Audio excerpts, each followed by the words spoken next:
Hello everyone, and welcome to the Fictional Vortex. So we are back with an interesting movie on what if Naruto was the fox god trainer, the human avatar of Arceus, Naruto x Cynthia, Pokémon. But before we start, I just want to remind you to please subscribe to my channel and hit the like button if you enjoy my content.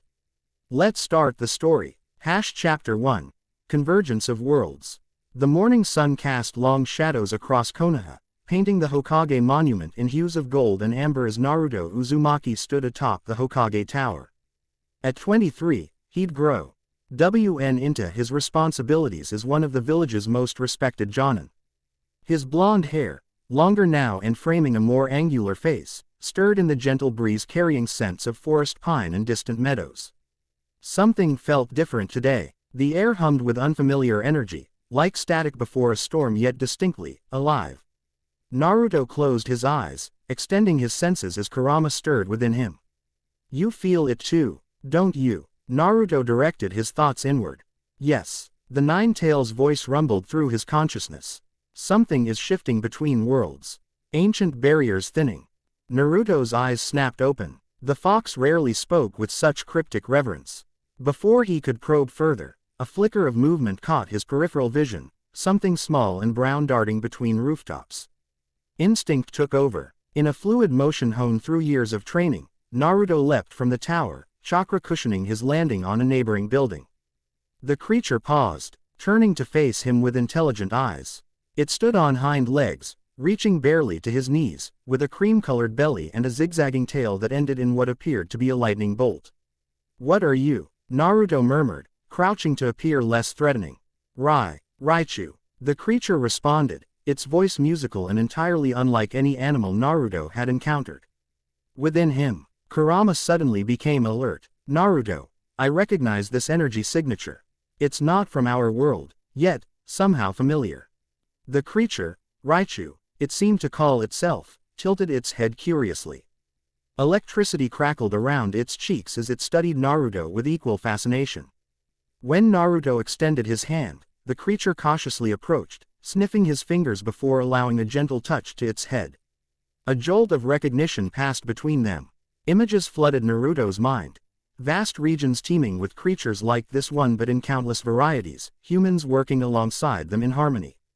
And at the center of these visions, a magnificent white being with a golden cross-like wheel, radiating power that dwarfed even the tailed beasts.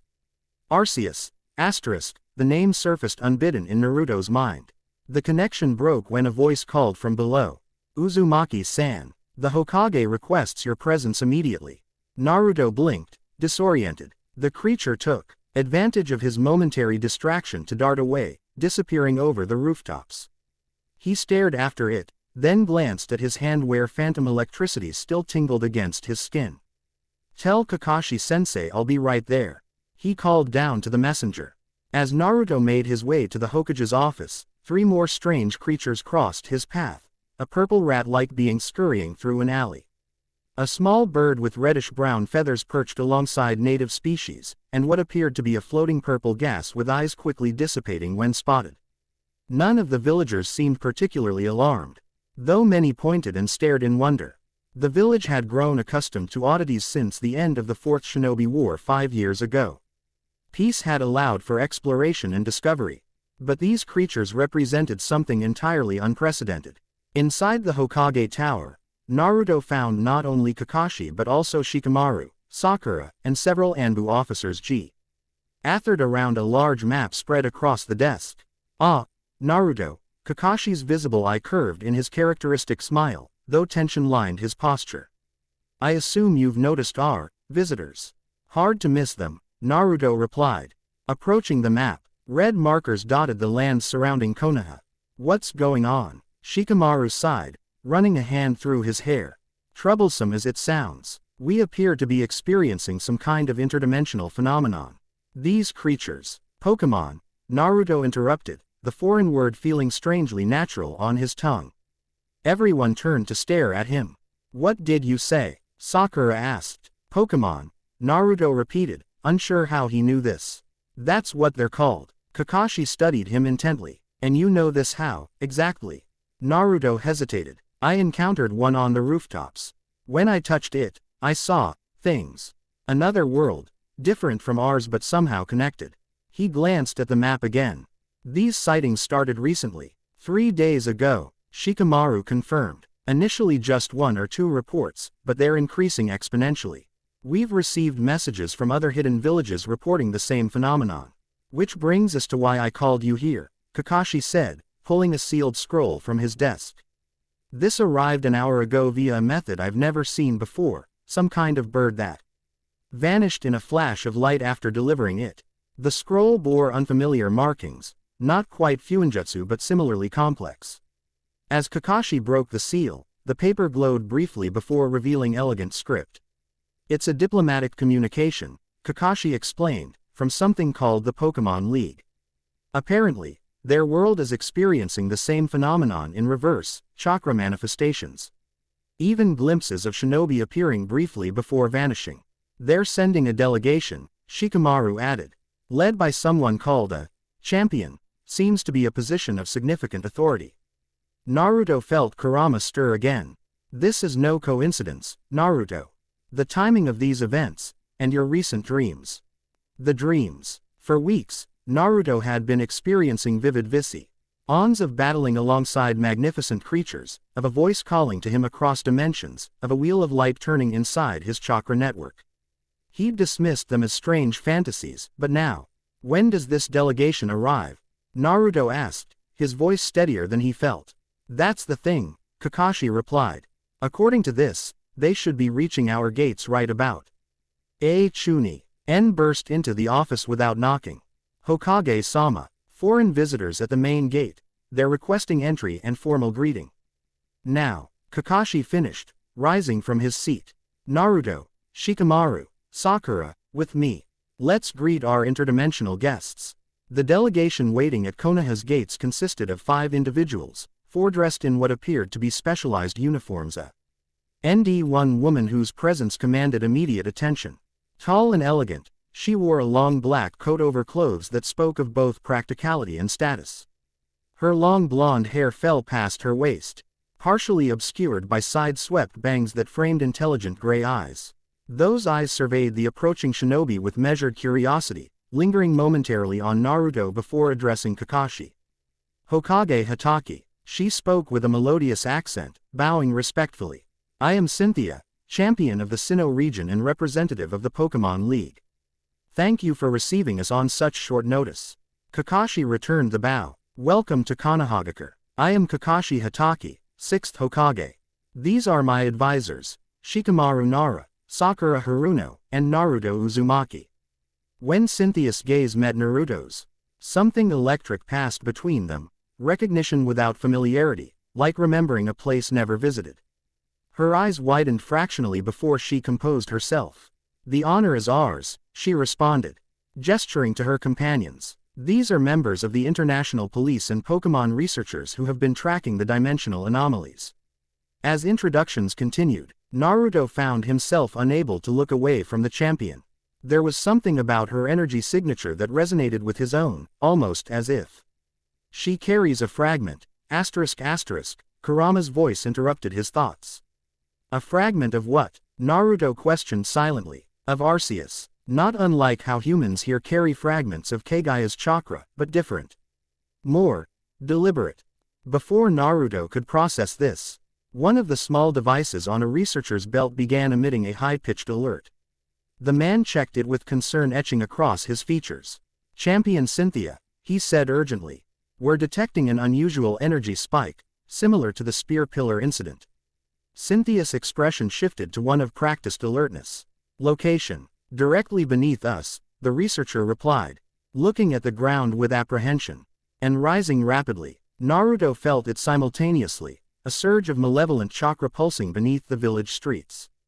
Years of combat experience had him moving before conscious thought, chakra flaring golden as he activated his 6-path sage mode. Everyone move, he shouted, lunging toward Cynthia as the ground erupted between them. A swirling vortex of purple and black energy tore through the street, sending cobblestones flying in all directions. From within emerged a creature unlike anything native to the shinobi world, A.W. writhing mass of shadows with gleaming red eyes and elongated claws that seemed to slice through reality itself. Giratina, one of the researchers exclaimed in horror. That's impossible. Not Giratina, Cynthia countered, her voice steady as she reached for a red and white sphere at her belt. Something else using its form. Naruto positioned himself between the entity and the others, golden chakra illuminating the area. Whatever it is, it's saturated with corrupted natural energy. The creature roared, a sound that seemed to come from everywhere and nowhere simultaneously, before launching itself toward Cynthia with frightening speed.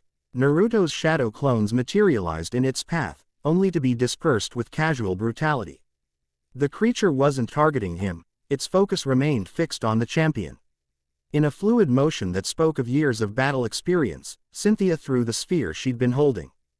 Garchomp, battle dance. The sphere erupted in white light, materializing into a massive dragon-like creature with a streamlined body, powerful limbs ending in wicked claws, and a dorsal fin that looked sharp enough to slice steel. Dragon Rush, Cynthia commanded without hesitation. The creature, Garchomp, surrounded itself with blue energy and slammed into the shadow entity with enough force to create a shockwave. The entity recoiled but quickly regrouped, launching tendrils of darkness in all directions. Naruto formed a Rasengan instinctively, but as the swirling chakra gathered in his palm, something unexpected happened. The sphere began to shift colors, cycling through elements as if responding to the presence of Cynthia's creature. Naruto, the energy of her world is resonating with yours, ***, Kurama observed. Direct it. Following instinct, Naruto adjusted his chakra flow. The Rasengan stabilized into a gleaming silver sphere with what appeared to be miniature stars swirling within, a cosmic energy he'd never wielded before. When he launched himself at the shadow entity, the modified Rasengan didn't simply impact, it seemed to rewrite the very essence of what it touched. The entity shrieked, its form destabilizing as portions reverted from corruption to natural energy. Cynthia watched with undisguised fascination. Garchomp, follow up with Draco Meteor. Her dragon partner roared, its body glowing orange before releasing a sphere of energy skyward. At its apex, the sphere exploded into multiple meteors that rained down precisely on the weakened entity. Working in unexpected synchronicity, Naruto and Cynthia pressed their advantage. Neither had fought alongside the other before, yet their movements complemented each other as if choreographed. When Garchomp left an opening, Naruto was there to exploit it. When Naruto needed distance, Cynthia's commands created the space he required. The entity, realizing it was outmatched, began to retreat toward the vortex. Naruto prepared to pursue, but Cynthia's hand on his arm stopped him. Wait, she cautioned, her eyes tracking the creature's movements. It's trying to draw us in. We can't let it escape, Naruto argued, though he didn't shake off her touch. It won't. Cynthia withdrew another sphere. Togekiss, Spotlight, a white, avian creature emerged, radiating an aura of serenity that contrasted sharply with the chaos around them. Seal the rift with ancient power. Togekiss gathered swirling energy that coalesced into glowing stones, directing them not at the fleeing entity but at the vortex itself. The stones orbited the distortion with increasing speed, their energy seeming to stitch reality back together. Realizing its escape route was closing, the entity made a final desperate lunge, directly at Naruto. Time seemed to slow as shadow claws extended toward his chest. Something primordial awakened within him. Naruto's eyes shifted, not to the red of Kurama's influence or the cross-shaped pupils of Sage Mode, but to a kaleidoscope of colors that encompassed the spectrum of elemental types from Cynthia's world.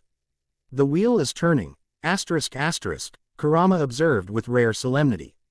Naruto extended his hand, palm outward, where he expected to form a defensive jutsu.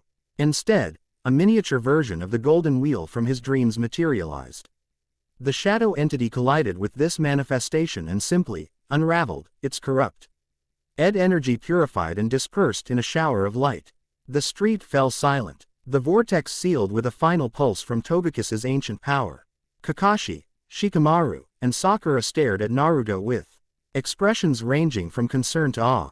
The Pokémon researchers frantically documented readings on their devices.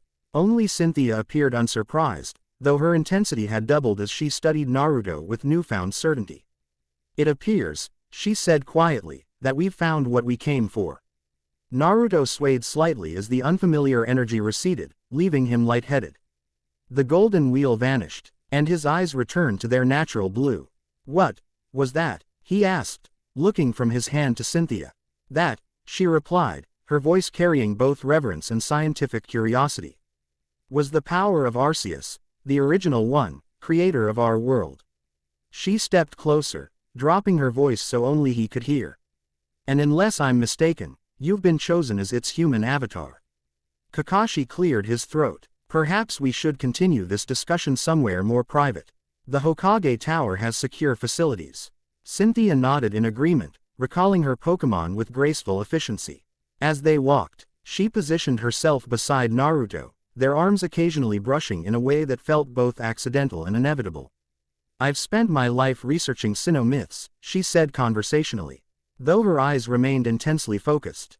The legends speak of a being called the Fox God Trainer who would bridge our worlds when the need was greatest. Fox God, Naruto repeated, feeling Kurama's attention sharpen. A human vessel containing both the power of Arceus and a nine-tailed vulpine spirit, Cynthia explained.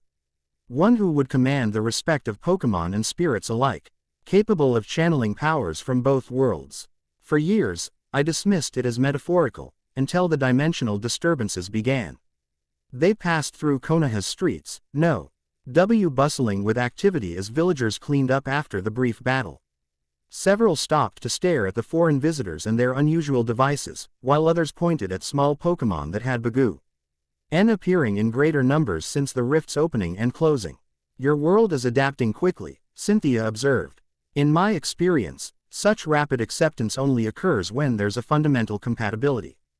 Naruto considered this. After everything we've been through, wars, the infinite Tsukuyomi, reanimated dead, some colorful animals aren't exactly going to cause panic. Pokémon are far more than animals. Cynthia corrected, a hint of pride coloring her voice. They're sentient partners with elemental powers that have evolved alongside humanity for millennia. Garchomp has been my companion through championship battles, research expeditions, and world-threatening crises. Like today. Today was, she paused, choosing her words carefully, unprecedented. That entity was neither fully of your world nor mine.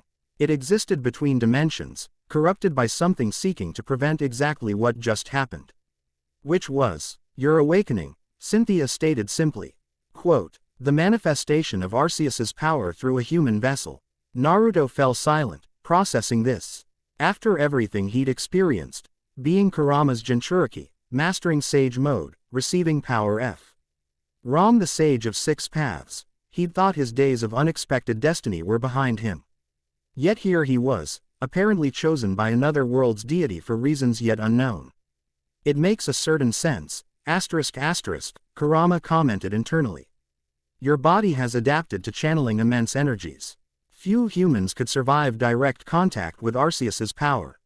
The Hokage Tower appeared ahead, its architecture a stark contrast to the sleek modernism glimpsed in Naruto's visions of Cynthia's world.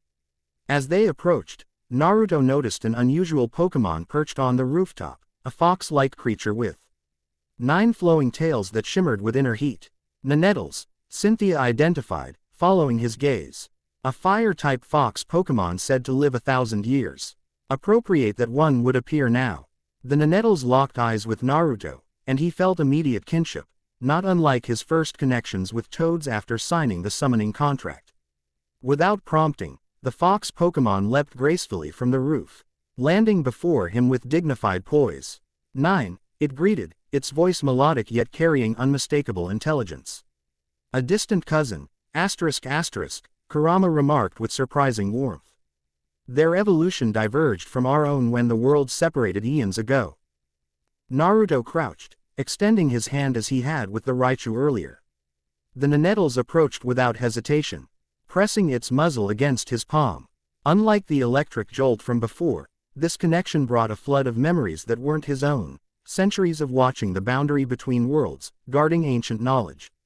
Waiting for a promised convergence. It's been watching for you, Cynthia observed. Nanettles are known for their connection to spiritual matters and premonitions of significant events. The fox Pokémon nudged Naruto's hand insistently, then looked toward the horizon where dark clouds had begun gathering unnaturally quickly. "That can't be good," Shikamaru commented, following their gaze. "The dimensional instability is worsening," one of the researchers confirmed, checking his instruments. That manifestation was only the beginning. Inside the Hokage's office, maps were quickly rearranged to accommodate both familiar geography and the newly relevant regions from Cynthia's world. The researchers set up equipment that beeped and flickered with readings incomprehensible to most of the shinobi present. "The convergence is accelerating," Cynthia explained, pointing to various hotspots on both maps. "What began as minor bleed-through between dimensions has become something more structured. Almost as if someone is deliberately weakening the barriers," Kakashi finished, his exposed eye narrowing thoughtfully. "Precisely," Cynthia nodded. "In our world, there's an organization called Cypher that specializes in corrupting Pokémon into shadow Pokémon, being stripped of emotion and turned into fighting machines. We believe they've discovered a way to corrupt the energy connecting our worlds." "For what purpose?" Sakura asked, leaning forward with interest. "Power," Naruto answered before Cynthia could, understanding instinctively. "See, combining chakra with Pokémon abilities would create weapons unlike anything either world has seen." Cynthia glanced at him with approval. "Yes, and they're not alone. We've detected energy signatures, suggesting collaboration with shinobi, rogue elements exploiting the situation. Remnants of organizations like Akatsuki, most likely," Shikamaru mused. "We've been tracking several splinter groups attempting to harvest and weaponize tailed beast chakra." The implications hung heavily in the air.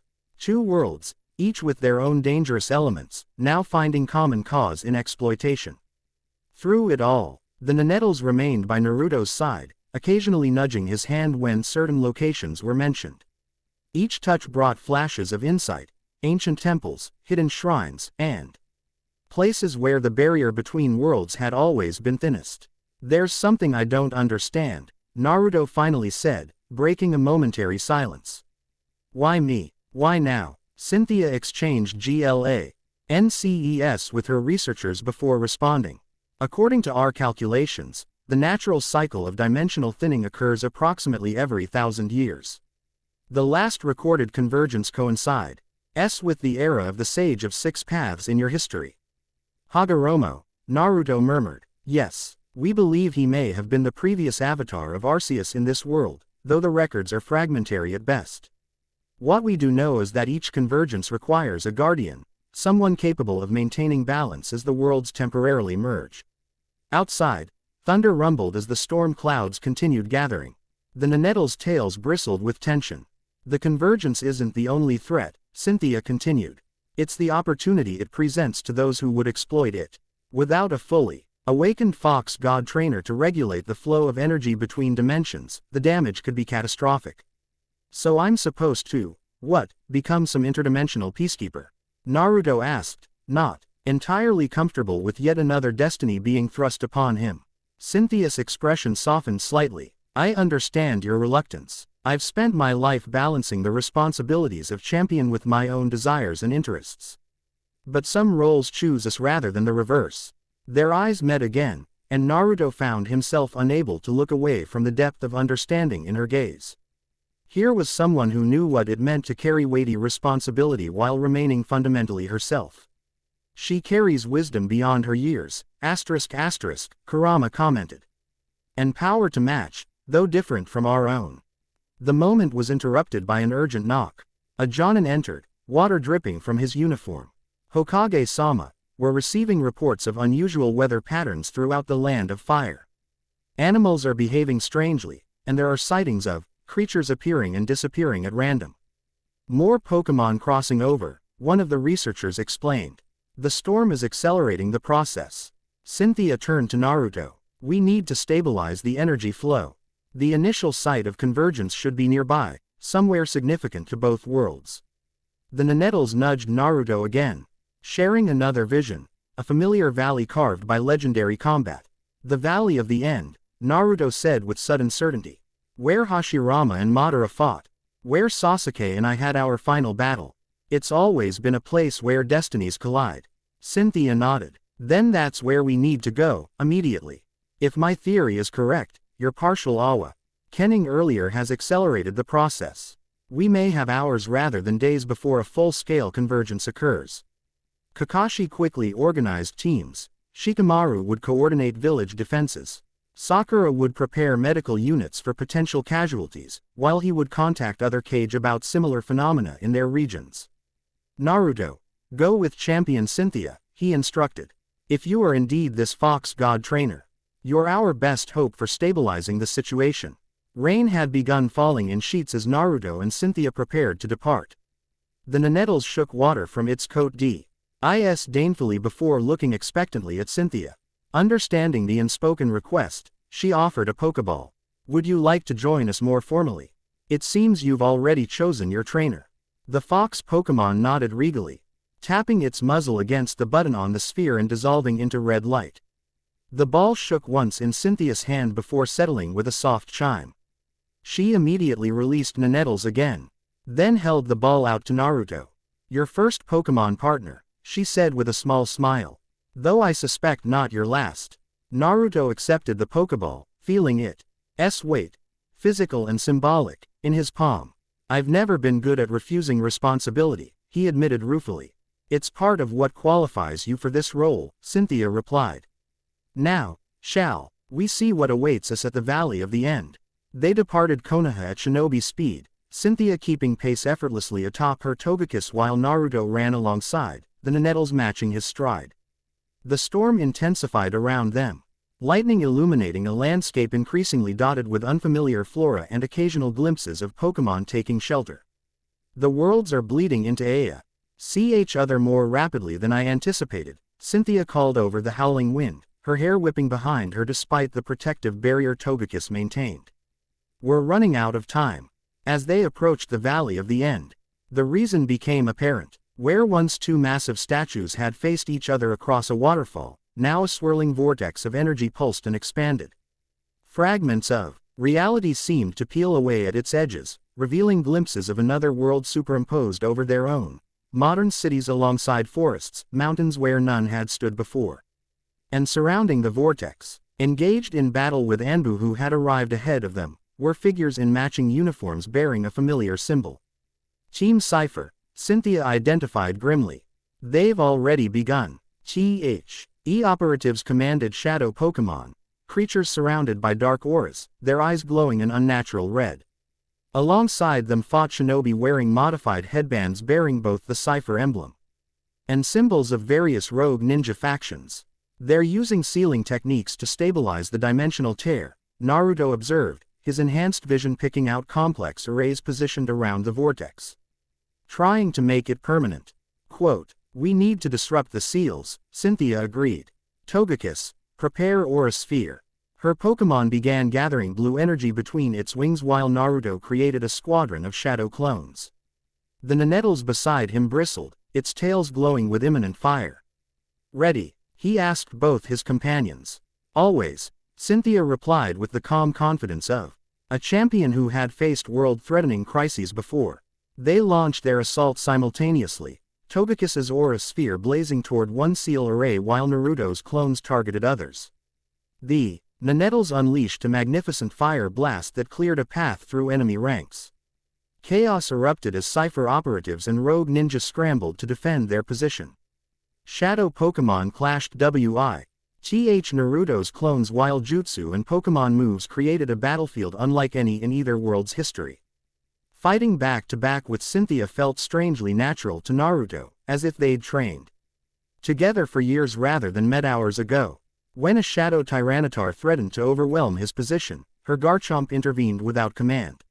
When a rogue Suiden user prepared to strike Cynthia from behind, Naruto's Rasengan found its mark before she needed to turn.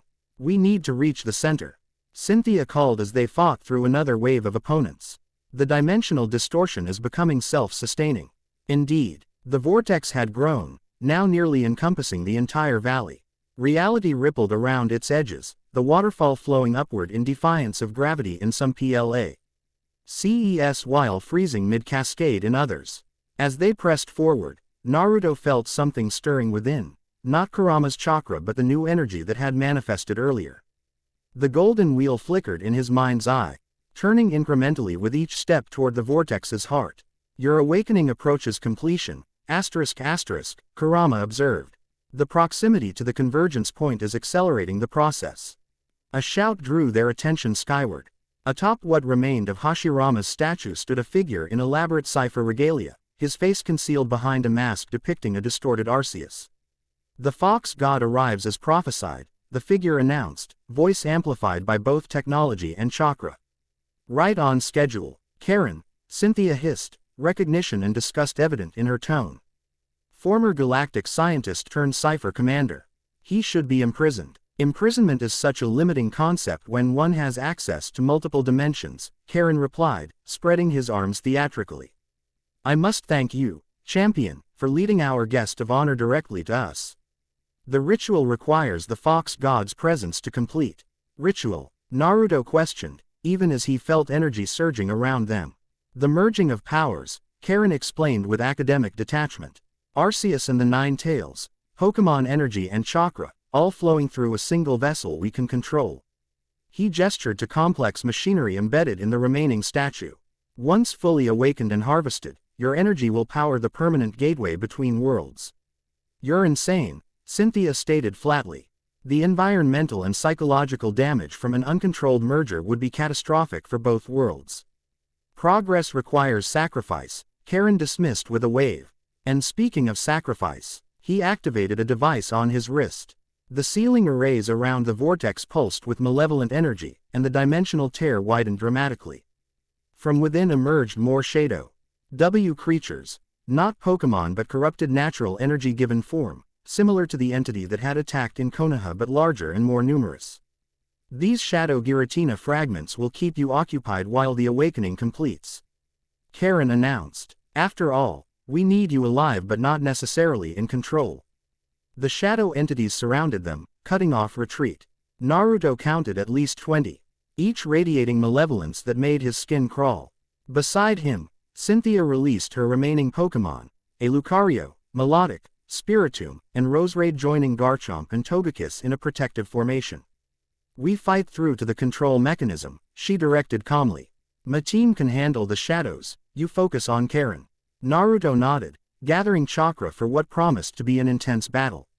The Nenettles pressed against his leg briefly, offering support, he realized, before taking position with Cynthia's team. The shadow entities attacked as one, darkness extending in 10. Drills that sought to ensnare and corrupt.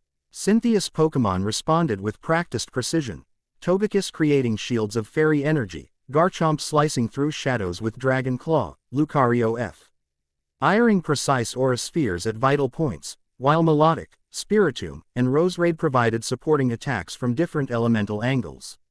Naruto created a path with multiple shadow clones, each wielding different Rasengan variations.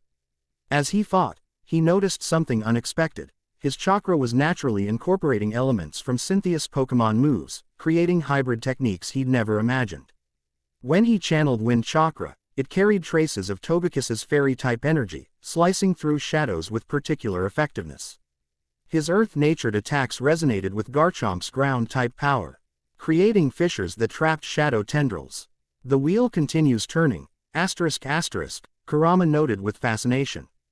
Each element aligning with its counterpart from their world. Karen observed from his elevated position, adjusting controls as the battle progressed. Excellent. The resonance is building faster than projected. Your compatibility with Pokémon energy is remarkable, Fox God. Stop calling me that, Naruto growled, launching himself toward the scientist with a Rasengan pulsing with multiple elemental energies. A barrier shimmered into existence before he could connect. Not technological nor chakra-based but a corrupted version of Reflect, a psychic-type Pokémon move. Naruto bounced off, quickly regaining his footing as Karen laughed. Your flows into our systems even as you fight against them, he explained with academic interest. Every technique you use, every emotion you feel, all calibrate our machinery more precisely. Below, Cynthia had maneuvered her team into a strategic formation that was gradually clearing a path toward the base of the statue. Her battling style impressed Naruto, methodical yet adaptive, commanding its different Pokémon with the ease of breathing while simultaneously analyzing enemy patterns. She's no ordinary trainer, Kurama observed. Her tactical approach rivals the best shinobi commanders. Indeed, Cynthia fought with the confidence of someone who had faced apocalyptic threats before and prevailed. When 3 shadow entities attempted to flank her, she didn't even look in our direction, merely issued a quiet command that sent Spiritoon swirling to intercept them with a ghost-type move that seemed to reverse their very composition. With the path partially cleared, Naruto made another attempt at reaching Karen, this time using natural energy to sense weaknesses in the barrier. A fluctuation pattern synchronized with the dimensional vortex's pulses. If timed correctly, he gathered chakra, feeling it mix with the ambient Pokémon energy saturating the area. The combination created something new, a Rasengan that contained not just spiraling chakra but appeared to be miniature versions of the elemental plates associated with Arceus. Now, Kurama urged as the barrier fluctuated. Naruto struck precisely at the weakest point. The barrier shattered with a sound like breaking glass, fragments dissolving into particles of light. Karen stumbled backward, genuine surprise replacing his academic detachment.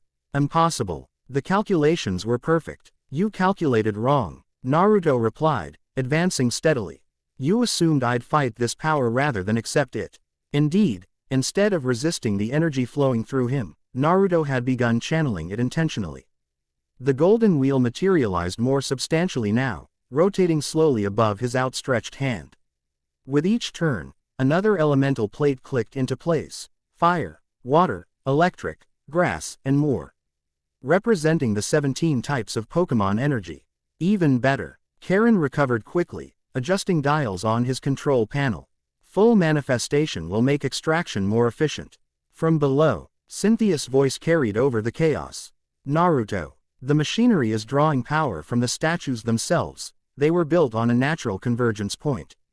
Understanding dawned. The Valley of the End wasn't merely historically significant, it marked a place where the dimensional barriers had always been thinnest. Hashirama and Madara had been drawn to fight there because of this energy. Not the reverse. We need to destroy the statues, Naruto called back. Precisely what we can't allow, Karen countered, activating another sequence. The shadow entities redoubled their attacks, forcing Cynthia's team into a defensive position. Naruto needed to end this quickly. Drawing on his connection with Kurama, he began forming a tailed beast bomb, only to find the technique transforming as it developed. The compressed chakra sphere incorporated elemental energies from the turning wheel, creating something that resembled both a tailed beast bomb and what Naruto somehow knew to be Judgment, Arceus's signature move. Be careful, Naruto, Kurama cautioned. This power is still stabilizing within you. Using too much could accelerate the very convergence we're trying to prevent. He was right. Naruto could feel the dimensional fabric stretching thinner with each pulse of the combined energy. Instead of launching the attack at Karen or the machinery, he made a split-second decision and fired it directly into the heart of the vortex itself. The hybrid energy sphere disappeared into the dimensional tier. For a moment, nothing happened. Then a shockwave of purifying energy erupted outward. The shadow entities dissolved instantly. Karen's machinery sparked and smoked as connections overloaded. The vortex itself began to contract rather than expand. No, Karen scrambled to adjust controls, but it was too late.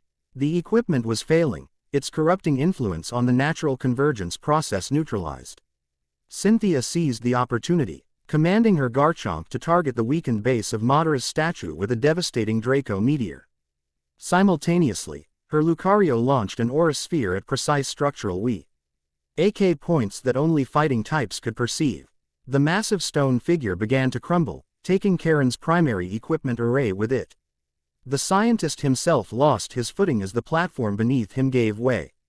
Naruto moved without thinking, creating a shadow clone chain to catch the falling man. Despite everything, he wouldn't allow unnecessary death if he could prevent it.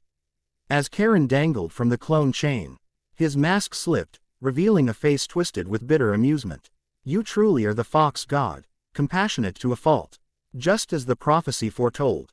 Enough with the prophecy, Naruto replied, lowering the man to where Cynthia waited with her Lucario. What happens now that your machine is destroyed? The convergence continues, merely returned to its natural course.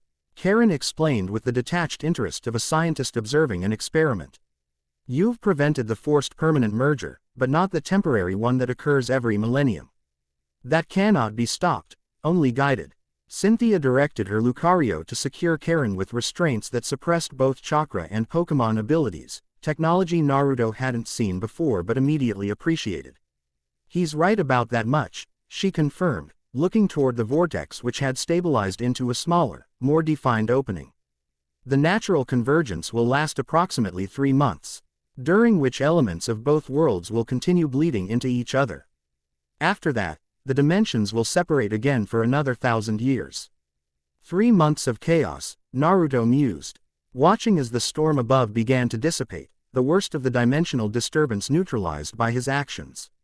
Not necessarily chaos, Cynthia corrected. With proper guidance from someone who can channel both energies, the transition can be relatively peaceful. History suggests previous convergences led to significant cultural and technological exchanges beneficial to both worlds. The implication hung in the air between them. Naruto looked at his hand where the golden wheel had manifested, now merely a faint outline visible only to his enhanced perception. So I'm stuck with this Ox God business for the next 3 months? He asked, though without real resentment. Cynthia's lips curved in a small smile. It seems we'll be working closely together during that time. As Sinnoh C. Hampion and the foremost expert on Arceus mythology, I've been assigned as primary liaison during the convergence period. Something about her tone, professionally proper yet with an undercurrent of personal interest, caught Naruto's attention. Their eyes met again, that same inexplicable recognition passing between them. An intriguing development, Kurama commented with uncharacteristic amusement. The Nenettles approached, looking significantly less regal with its fur matted from battle but projecting satisfaction nonetheless. It nudged Naruto's hand before settling beside him as if it had always belonged there. Your first Pokémon partner has chosen well, Cynthia observed. Nenettles are known for their discerning nature and loyalty once their respect is earned. As if responding to her words, the fox Pokémon's tails swished with apparent agreement. Around them, the Valley of the End had transformed. Where once a waterfall had flowed between 2 statues, now a stable Tway shimmered, not a destructive tear but a controlled passage between worlds. Through it, glimpses of Cynthia's world were visible, majestic mountains, modern cities, and wild areas teeming with Pokémon. There will be similar convergence points appearing worldwide, Cynthia explained, each requiring stabilization and monitoring. It's going to be a busy 3 months. Naruto watched as ANBU secured the remaining Cypher operatives and rogue ninja. Already, researchers from both worlds were approaching cautiously, equipment ready to document this historic event. I suppose saving the world was getting too routine anyway, he quipped, earning a genuine laugh from Cynthia. If it helps, I've had to save my world multiple times as well, she replied with surprising candor. Though never quite like this. As they began the journey back to Konoha, Naruto found himself reflecting on how quickly life could change direction. Yesterday, he'd been a respected jonin with a relatively predictable future. Today, he was apparently the human avatar of a Pokémon deity with responsibilities spanning multiple dimensions. And walking beside him was a woman unlike any he'd met before, Somio. Nay, who understood the weight of exceptional ability and unexpected destiny. Someone whose strength matched his own, albeit in different forms. Someone whose eyes held both scholarly wisdom and battle-forged resilience. The Nenettles trotted between them, occasionally brushing against one then the other, as if approving of their partnership. Ahead, Konoha's gates appeared on the horizon, where figures waited for their return and news of what had transpired. Ready to explain interdimensional convergence to the 5-Cage Council? Cynthia asked with a hint of mischief. Naruto grinned. Only if you're ready to explain chakra networks and tailed beasts to your Pokémon League. Their laughter mingled in the clearing air as the sun finally broke through dissipating clouds. Above them, flying, Pokémon soared alongside messenger birds, the first of many integrations to come. The convergence of worlds had begun. Chapter 1 End Chapter 2, The Fox God's Awakening. Dawn broke over Konoha in ribbons of copper and gold. Dew-heavy grass bent beneath Naruto's sandals as he moved through the training ground with measured steps. 5 days had passed since the incident at the Valley of the End. 5 days of adjustment, explanation, and preparation as two worlds continued their gradual merger. Beside him, tails swishing with elegant precision, his Ninetales observed every movement with intelligent eyes. The fox Pokémon had proven to be a quick study, already adapting to shinobi-style combat drills despite never having encountered such techniques before. Again, Naruto instructed, forming a familiar hand sign. Shadow clone technique. Ninetales concentrated, its cream-colored fur shimmering with inner heat. A haze of energy gathered around it, coalescing into a translucent duplicate. That lacked the solidity of Naruto's own clones but represented remarkable progress nonetheless. Impressive, came a melodious voice from the edge of the clearing. Most Pokémon require months to grasp even rudimentary human techniques. Cynthia approached, her long blonde hair gathered in a practical braid rather than flowing freely as it had during their first meeting. She wore simpler attire today, black pants and a gray tunic with subtle silver embroidery that caught the morning light. Her gaze shifted between Naruto and Ninetales with analytical interest. "We've been at it since before sunrise," Naruto explained, running a hand through sweat-dampened hair. "Kurama thinks there's something different about Pokémon who cross through the convergence points. They're more adaptable. The hypothesis has merit." Cynthia knelt beside Ninetales, examining its semi-corporeal clone with the eye of a researcher. The energy signature shows elements of both chakra and natural Pokémon power. A hybridization process. The Ninetales preened under her attention, Ninetales fanning out in a display of pride that drew a chuckle from Naruto. In less than a week, the fox Pokémon had developed a distinct personality around them, dignified and somewhat vain, yet fiercely protective and surprisingly mischievous when the mood struck. "How are the diplomatic talks going?" Naruto asked, accepting a canteen of water Cynthia offered. A shadow crossed her features.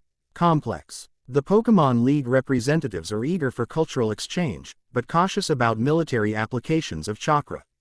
Conversely, your daimyo seems primarily concerned with economic implications while several Kage express security reservations. And where do you stand?" Naruto studied her expression, yearning to read the subtle shifts that betrayed her thoughts. "I stand precisely where I have always stood."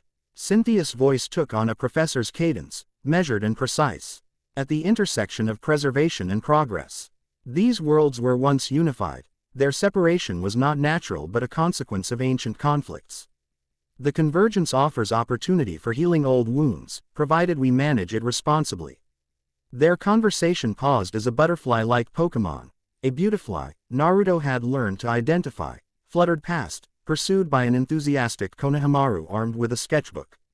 The younger shinobi had appointed himself unofficial Pokémon documenter, creating detailed illustrations that combined artistic and tactical observations.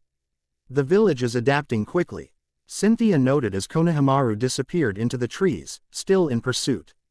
"We've had practice with sudden change," Naruto replied.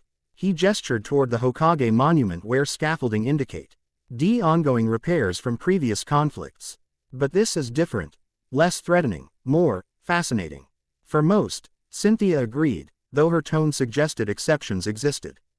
Before Naruto could inquire further, his Ninetales suddenly stiffened, ears pricked forward and tails rigid. A moment later, Naruto sensed it too, an unfamiliar chakra signature approaching rapidly, accompanied by a psychic pressure unlike anything he'd encountered before. Both shinobi and champion shifted automatically into defensive stances, positioned to protect each other's blind spots with the seamless coup Nation they'd demonstrated at the valley. Ninetales moved between them, inner fire building visibly. The pressure intensified, and then space itself seemed to fold inward at the edge of the clearing. A brief distortion rippled through the air before resolving into a human figure.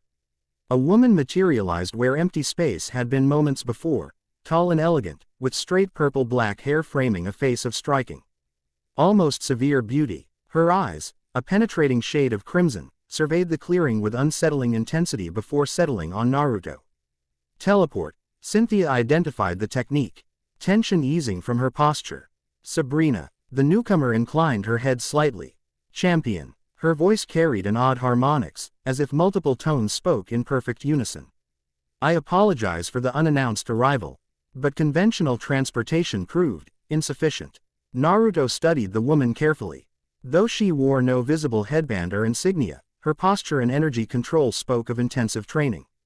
Not a shinobi, yet something equally disciplined. Naruto Uzumaki. Sabrina addressed him directly, those crimson eyes seemingly looking through rather than at him. Fox God. Jinchuriki. Avatar of Arceus. Your energy signature has been resonating across dimensions for days. And you are, Naruto prompted, maintaining his guard despite Cynthia's apparent recognition of the visitor. Sabrina. Gym leader of Saffron City, specializing in psychic-type Pokémon, Cynthia provided. One of the most powerful psychics in our world. Former gym leader, Sabrina corrected without inflection. Current circumstances have necessitated a leave of absence. She approached with measured steps, each movement precisely controlled. Naruto noticed she carried no Pokeballs on her belt. Yet a subtle psychic emanation suggested her Pokémon weren't far. 3 nights ago, I experienced a vision of sufficient intensity to temporarily incapacitate me, Sabrina explained. Stopping at a respectful distance. It contained imagery of ancient murals beneath this village, depicting a convergence event from approximately 1,000 years ago. The murals also illustrated the role of the fox god in stabilizing that convergence. Naruto exchanged glances with Cynthia. Ancient murals. Beneath Konoha. The village wasn't built until after the era of warring states, he continued, brow furrowing. Any structures that old would have been built by the Uzumaki clan, Cynthia finished, eyes widening with realization. Your ancestral clan specialized in sealing techniques. If they had knowledge of the previous convergence, they might have built something to prepare for this one, Naruto concluded. The possibility sent a rush of excitement through him. A connection to his mother's clan beyond the scattered fragments he'd managed to piece together over the years. Sabrina observed their exchange with clinical interest. The vision indicated urgency. The knowledge contained within these murals is essential to your complete awakening as the fox god. I should inform Kakashi-sensei before we start exploring beneath the village, Naruto said, Hour 80 creating a shadow clone to deliver the message. Already done, Sabrina stated. At their questioning looks, she elaborated. My Alakazam communicated the situation to your Hokage while I was explaining my presence to you.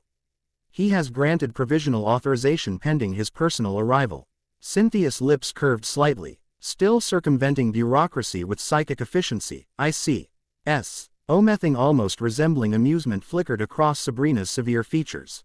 Some habits remain practical regardless of dimensional boundaries, champion. Their interaction suggested history, not close friendship but professional familiarity tempered with mutual respect. Naruto observed this dynamic with interest as they gathered their equipment and prepared to relocate. One question before we proceed. Naruto addressed Sabrina as his clone dispersed to inform others. Why did these visions come to you specifically? The psychic gym leader held his gaze, her expression inscrutable. Because, Naruto Uzumaki, I am one of 5 women whose paths are destined to intertwine with yours during this convergence. The visions were quite specific on that point. Without waiting for his response to this revelation, she turned and began walking toward the village center, leaving a stunned Naruto and a thoughtful Cynthia to follow in her wake. The forgotten tunnels beneath Konoha extended deeper than most villagers realized. Beyond the Anbu headquarters, past the emergency shelters, through ancient passageways carved during the village's founding, the 3 explorers descended by torchlight. Kakashi had joined them briefly before being called away to address a diplomatic incident involving an overenthusiastic Gengar that had materialized during a council meeting. He'd left them with cryptic advice. The Uzumaki were known for hiding things in plain sight, and authorization to proceed with their investigation. These tunnels predate the village, Naruto observed, Nning his fingers along wall carvings partially obscured by centuries of mineral deposits. Look at the stylistic differences in the stonework. Cynthia approached, torch held high. You're right. Essay lower sections show construction techniques consistent with the era approximately 1,000 years ago. She glanced at him with approval. I wasn't aware you had archaeological knowledge. Spent some time with preservation teams after the war, Naruto explained, a hint of embarrassment coloring his tone. Figured I should understand what we were rebuilding.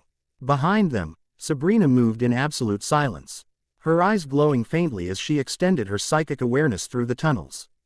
There is a chamber ahead with significant energy readings. Approximately 60 meters, bearing southwest. They proceeded cautiously, aware that ancient sites often contained equally ancient security measures. Naruto took the lead, his enhanced senses alert for traps or seals, while Cynthia documented their path with meticulous attention to detail.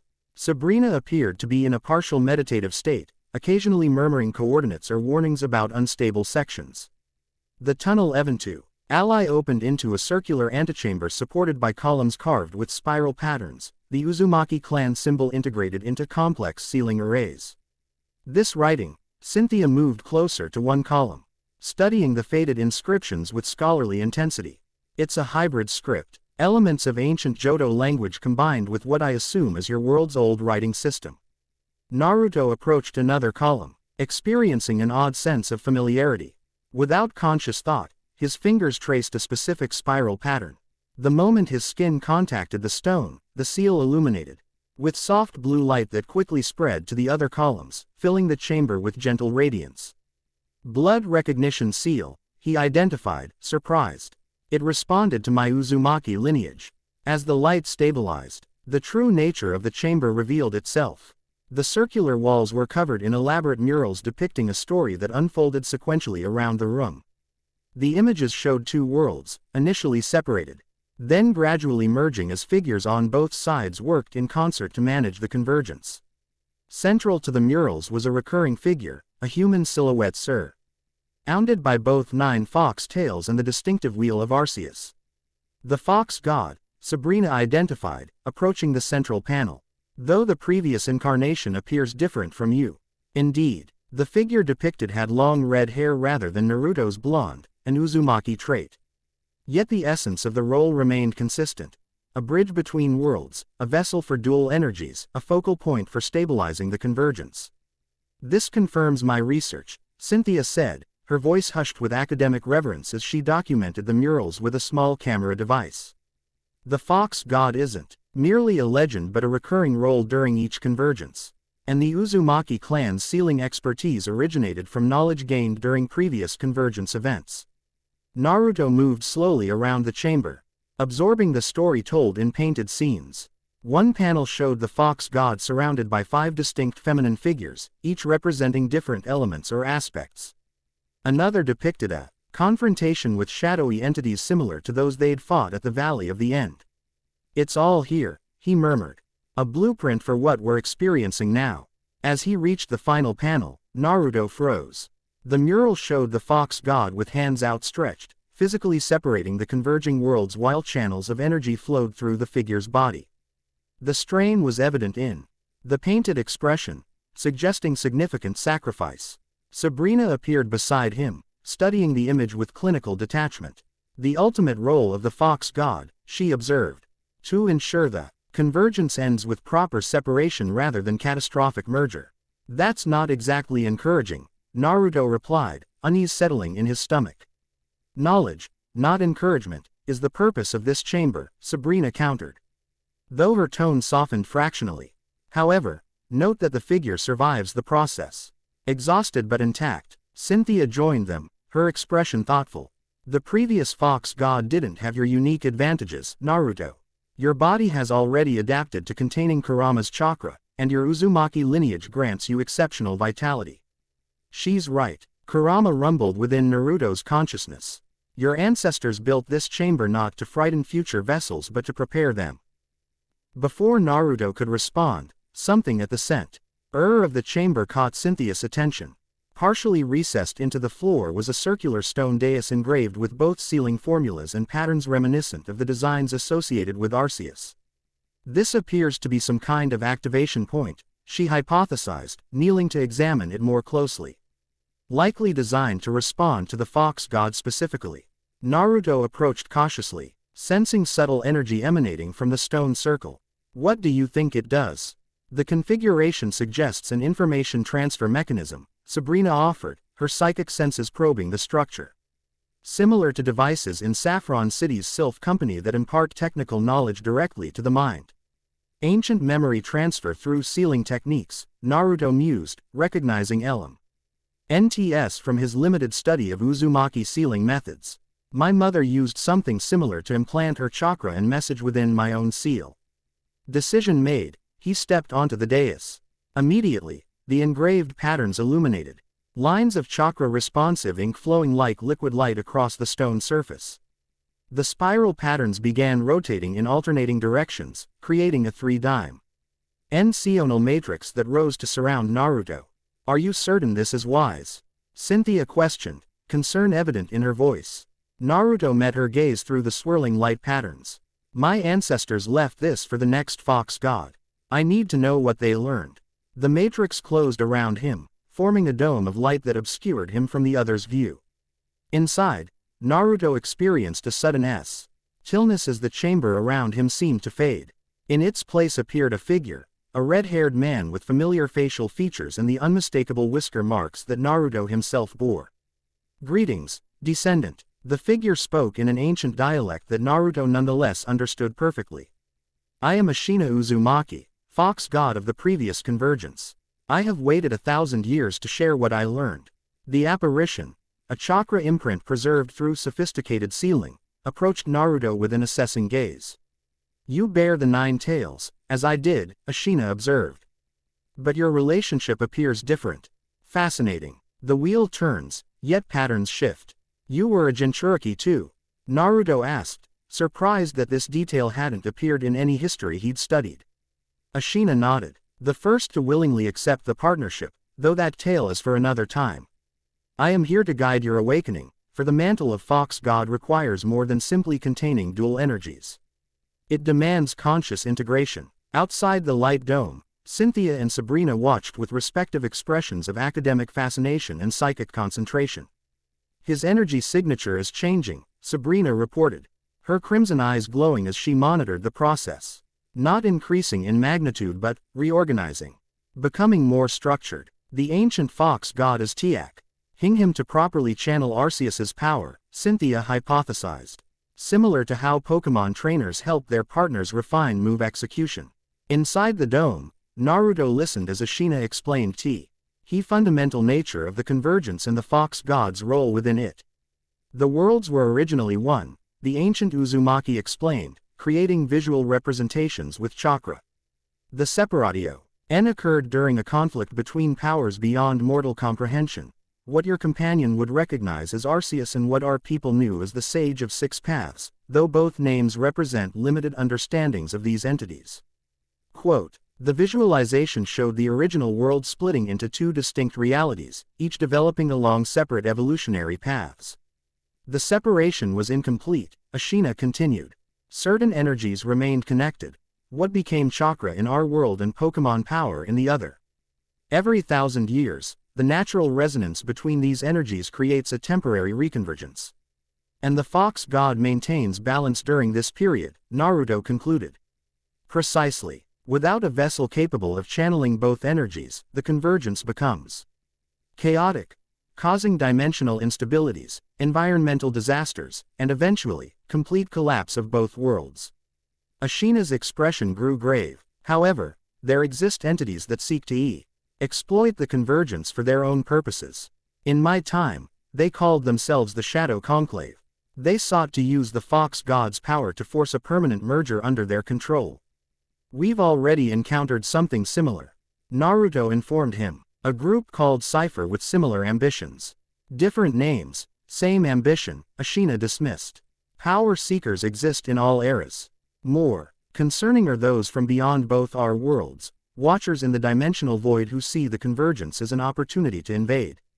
This revelation sent a chill through Naruto. You mean like the Otsutsuki clan? Surprise registered on Ashina's features. You know of them. In my time, they were merely shadows at the periphery of perception. If they have become known entities in your era, the situation may be more precarious than I anticipated. Before Naruto could explain further, Ashina raised a hand. Our time grows short. I must impart the technique for conscious integration of the energies you contain. The apparition placed a hand on Naruto's shoulder. Knowledge flowed between them, not merely information but muscle memory, energy pathways, and conceptual frameworks beyond verbal explanation. To truly awaken as the fox god, you must harmonize 3 distinct energies, Ashina instructed as the transfer continued. Your natural chakra, the 9 tails power, and Arceus's essence. Not merging them, which would be catastrophic, but creating resonance between their fundamental frequencies. Naruto closed his eyes, following the pathways Ashina revealed. Within his mindscape, he visualized his own blue chakra, Kurama's red energy, and a new golden light representing Arceus. Rather than forcing them together, he imagined them as musical notes forming a chord, separate yet harmonious. Yes, Ashina encouraged. Feel the resonance building. The 3 energies began to vibrate at complementary frequencies, creating patterns of light that resembled the wheel depicted in the chamber murals. As the resonance intensified, Naruto experienced a profound shift in perception, as if suddenly gaining access to senses he hadn't known existed. He could feel every Pokémon in Konoha. From the smallest Caterpie to Cynthia's resting Garchomp. He sensed the dimensional boundaries as tangible membranes, thinning in some places and reinforced in others. Most significantly, he perceived the 5 distinct energy signatures that Sabrina had mentioned, 5 women whose own unique energies would naturally align with his combined resonance. 2 were present in the chamber. 3 more existed elsewhere, their signatures pulsing like distant stars in his expanded awareness. The Convergence Guardians, Ashina named them. In each cycle, 5 individuals naturally align with the fox god, creating a balanced array that strengthens the dimensional anchors. Guardians, Naruto repeated, the concept feeling right despite its unfamiliarity. Not possessions or subordinates, equals. Ashina confirmed with approval. Perhaps the most important lesson I can impart. The fox god who seeks dominion rather than partnership inevitably fails, causing damage to both worlds. True strength comes from harmonic resonance, not forced control. The light began to fade as Ashina's chakra impression reached its limits. My time ends, descendant. The complete awakening will occur in stages as you encounter each guardian and establish resonance. Trust the process, and remember, balance, not dominance, is the way. As the apparition faded, Naruto called out one final question: did you regret it? Being the fox god, Ashina's smile was the last thing to disappear. It was the greatest privilege of my existence, young Uzumaki. As it will be yours. The dome of light collapsed, leaving Naruto standing on the dais with new awareness flowing through his system. Cynthia and Sabrina watched him with varying expressions of concern and curiosity. Your eyes, Cynthia observed quietly. Naruto blinked, surprised. What about them? They've changed, Sabrina stated, producing a small mirror from within her clothes. Temporarily, I suspect, but significantly. In the reflection, Naruto saw that his normally blue irises had transformed. Each eye now displayed a kaleidoscopic pattern, blue at the core, surrounded by red reminiscent of Kurama's influence, with an outer ring of gold that shifted through various colors representing the 18 Pokémon types. The resonance manifesting physically, he explained, feeling the change already beginning to recede. Ashina, the previous fox god, showed me how to harmonize the different energies I'm carrying. Did he explain the role of the guardians? Sabrina asked directly, her crimson gaze unflinching. Naruto met her eyes, understanding dawning. You're one of them. Both of you are. Cynthia's expression revealed nothing, though her posture shifted subtly. The legends mentioned companions to the fox god, but never specified their nature or purpose. They're not subordinates, Naruto clarified immediately, Ashina's warning fresh in his mind. They're equals whose energies naturally resonate with the fox god's combined power. Together, they form a balanced array, he called it. Something that helps stabilize the convergence. Before either woman could respond, a tremor ran through the chamber. Dust drifted from the ceiling as the illumination in the seals flickered momentarily. We're not alone, Sabrina stated, her psychic awareness extending outward. Multiple presences approaching through the tunnels. Their intentions are hostile. Cynthia's hand moved to her Pokeballs with practiced efficiency. How many? 12, Sabrina replied, eyes narrowing. Mixed signatures, both chakra users and Pokemon trainers. They've been waiting for something. Her gaze shifted to Naruto. for your awakening to progress far enough to detect. Naruto extended his newly enhanced senses, confirming Sabrina's assessment. They feel like the cipher operatives from the valley, but there's something different about their energy signatures. More integrated. They're adapting, Cynthia concluded grimly. Learning to combine techniques from both worlds. As if confirming her words, the first attack came not as separate jutsu or Pokémon moves, but as something hybridized. A wave of shadow energy infused with wind nature chakra swept into the chamber, extinguishing their torches and plunging the space into darkness. Naruto's enhanced perception adjusted instantly, allowing him to track the attackers as they entered. 6 shinobi wearing modified headbands bearing the cipher emblem, accompanied by trainers commanding Pokémon surrounded by unnatural dark auras, shadow Pokémon. But more sophisticated than those they'd encountered previously. Thereafter the knowledge in this chamber, Naruto realized, positioning himself protectively before the murals. They want to understand the fox god's role. Or prevent you from learning it, Cynthia countered, releasing her Garchomp with fluid precision. The dragon materialized with a roar that echoed through the chamber, its keen eyes adjusting quickly to the darkness. Beside her, Sabrina made no move toward Pokeballs. Instead, her eyes glowed brighter as psychic energy manifested around her invisible waves. 3. Pokémon materialized from what appeared to be pocket dimensions, an Alakazam, an Espeon, and a Mr. Mime, each already synchronized with her psychic field. Telekinetic deployment, Cynthia identified with raised eyebrows. Impressive advancement. Necessity drives innovation, Sabrina replied tonelessly, her Pokémon moving into formation around her without verbal commands. Naruto created shadow clones that spread throughout the chamber, buying time to assess their opponents. The attackers moved with coordinated precision, suggesting extensive training in joint operations. Champion Cynthia, one of the cipher trainers called out, his voice echoing in the chamber. Your presence is unexpected but not unwelcome. Your research expertise would be valuable to our cause. Exploitation of dimensional instability hardly constitutes a worthy cause, Jenkins, Cynthia replied, recognizing the speaker. Former Pokémon researcher turned cipher operative. Your publications on cross-species energy transfer were once respected.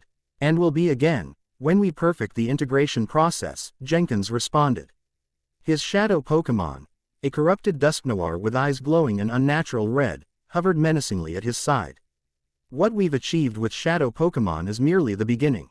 Imagine weapons infused with both chakra and Pokémon energy, or humans enhanced beyond conventional limitations. Perversions of natural order, Sabrina stated flatly. Her Alakazam's spoons bent as psychic energy concentrated around them. Your minds are clouded with the same corruption you inflict upon your Pokémon. The shinobi flanking Jenkins performed synchronized hand signs. Earth-style jutsu rumbled through the chamber floor, sending stone spikes erupting upward to separate the 3 companions. Naruto leapt clear, the resonance techniques Ashina had taught him allowing him to perceive the attack patterns before they fully manifested. Cynthia rolled aside with athletic grace, immediately countering with a command to her Garchomp. Dragon Claw, then Earthquake. The dragon slashed through stone protrusions before slamming its foot down, sending controlled seismic waves rippling through specific sections of the floor. 2 attackers lost their footing while others were forced to break formation. Sabrina remained eerily still as stone spikes rose around her. At the last moment, a psychic barrier shimmered into existence, shattering the earthen projectiles. She made no dramatic gestures, yet her Alakazam and Espeon launched synchronized Psybeam attacks while Mr. Mime reinforced the barrier. Their attack pattern indicates knowledge of this chamber's significance, Sabrina observed calmly amid the chaos. They anticipated our discovery. Naruto engaged 3 shinobi simultaneously, his shadow clones providing cover while he assessed their abilities. These weren't ordinary rogue ninja. Their chakra pathways showed evidence of modification, with foreign energy signatures interwoven through their networks. They've been experimenting on themselves, he called to his companions, integrating Pokémon energy directly into their chakra systems. Jenkins laughed, the sound echoing unnaturally. Perceptive, Fox God. While Cypher pursued shadow Pokémon, I explored human enhancement. These volunteers have been infused with type-specific energies, giving them abilities beyond conventional jutsu. As if demonstrating this claim, One of the shinobi exhaled a stream of fire that moved with unnatural intelligence, tracking Naruto's movements like a fire-type Pokémon's flamethrower rather than a standard Kaiden jutsu. Another attacker phased partially through a stone column, displaying ghost-type properties that no ordinary chakra manipulation should allow. Battle intensified as Jenkins directed his Shadow Dusknoir to target the central dais. Secure the transfer mechanism. It contains the integration protocols we need. Naruto understood the true threat immediately. If Cypher obtained the ancient knowledge stored within the dais, including Ashina's techniques for energy harmonization, they could potentially corrupt the entire convergence process. Drawing on his newly harmonized energies, Naruto felt the golden wheel manifesting, not visibly but as a conceptual framework organizing his combined powers. Each section of the wheel corresponded to a different elemental affinity, allowing him to channel specific frequencies. "Kurama, I need your help," he communicated internally. "Already on it, Kit, ****, the Nine-Tails responded. "Synchronizing with the new pathways now." Naruto's chakra shifted, taking on a golden hue different from his Six Paths Sage mode. Rather than overwhelming power, this manifestation emphasized precision and harmony. He formed hand signs in a sequence Ashina had implanted in his muscle memory, creating a technique that hadn't been used in 1,000 years. Fox God Art. Dimensional Anchor. Energy radiated from his core, expanding outward in a wave that passed harmlessly through Cynthia, Sabrina, and their Pokémon while affecting the attackers dramatically. The modified shinobi found their foreign energies temporarily suppressed, chakra networks returning to their natural state. The shadow Pokémon visibly recoiled, corruption momentarily disrupted as their true natures fought to reassert themselves. Jenkins stumbled backward, his connection to Dusknoir wavering. "What have you done?" "Established harmonic resonance with the chamber's natural frequency," Naruto explained, maintaining the technique with steady concentration. "Your artificial integrations can't withstand properly balanced energy." Cynthia seized the opportunity, directing her Garchomp with increasingly complex commands that demonstrated why she held the title of champion. The dragon executed maneuvers that combined raw power with surgical precision, disabling opponents without causing lethal damage. Sabrina's approach contrasted sharply with Cynthia's dynamic style. The psychic gym leader remained almost motionless, her Pokémon acting as extensions of her will in perfect synchronicity. Enemy movements were anticipated and countered before they fully developed, creating an impression of inevitability rather than reaction. "We need to secure them quickly," Cynthia called to her companions.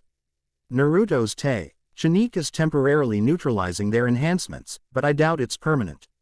"Correct," Sabrina confirmed. "I can sense the foreign energies already attempting to reintegrate."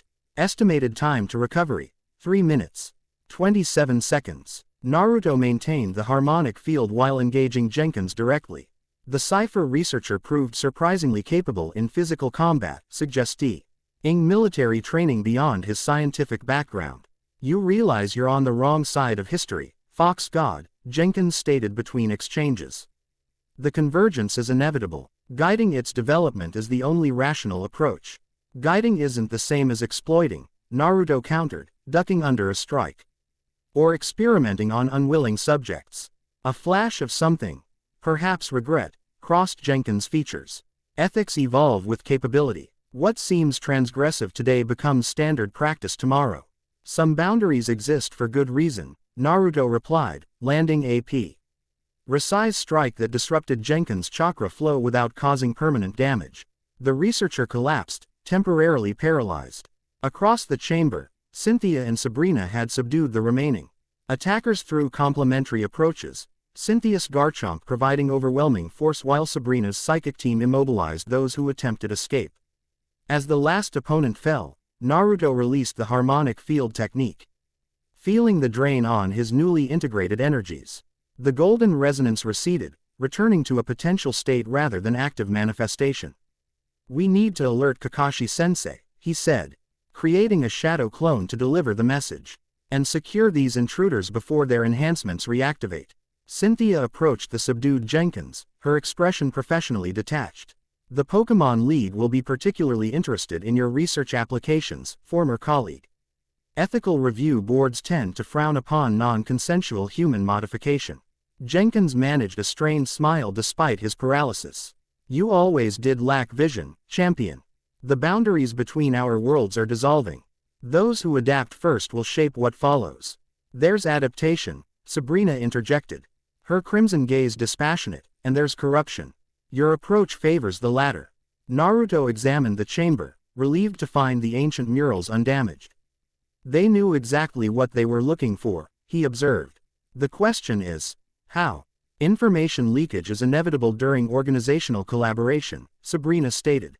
Your village council, the Pokémon League, and regional governments are all sharing intelligence regarding the convergence. Security protocols remain inconsistent, suggesting we have more to worry about than just Cypher, Cynthia concluded, recalling her Garchomp with a graceful gesture. Institutional infiltration complicates our position significantly. Naruto felt a new weight settling on his shoulders. The role of Fox God extended beyond merely managing energy harmonization. It required navigating complex political landscapes across two worlds while countering threats from multiple directions. Just another day as a Jinchuriki, Kurama commented with grim humor. Though the scale has expanded somewhat. Before Naruto could respond, Sabrina suddenly stiffened, her eyes unfocusing as if seeing beyond the physical chamber. Another convergence point is activating, she announced, her multi-tonal voice resonating oddly in the enclosed space. Significant energy fluctuations approxima, 200 kilometers northeast of our position. That's near the border with the Land of Sound, Naruto identified. Formerly Orochimaru's territory. Cynthia's expression darkened. The snake Sanin. Your intelligence briefings mentioned his experimentation with cellular modification and genetic engineering. Exactly the kind of knowledge that would be valuable to someone attempting to merge chakra with Pokémon energy. Naruto concluded grimly. The implications hung heavily in the chamber's dusty air. If Orochimaru's research fell into Cypher's hands, or worse, if the Sanin himself became interested in Pokémon genetics, the potential for catastrophic misuse multiplied exponentially.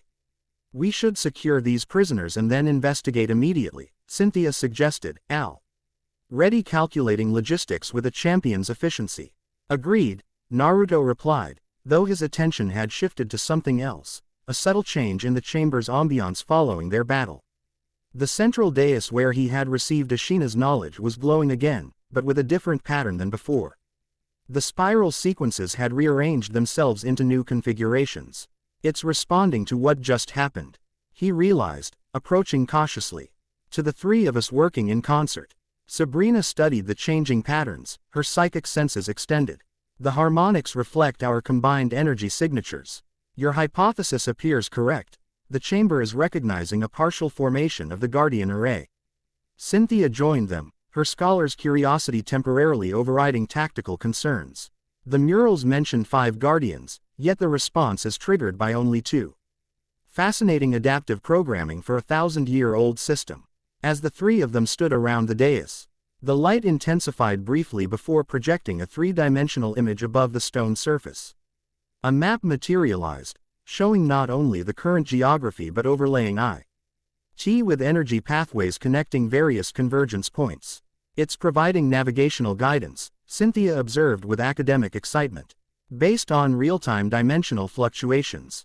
3 locations pulsed with particular intensity on the projected map.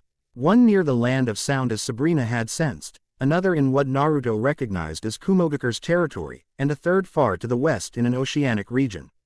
The locations of the remaining Guardians, Sabrina stated with absolute certainty. Each resonating with the progressive awakening of the Fox God's powers.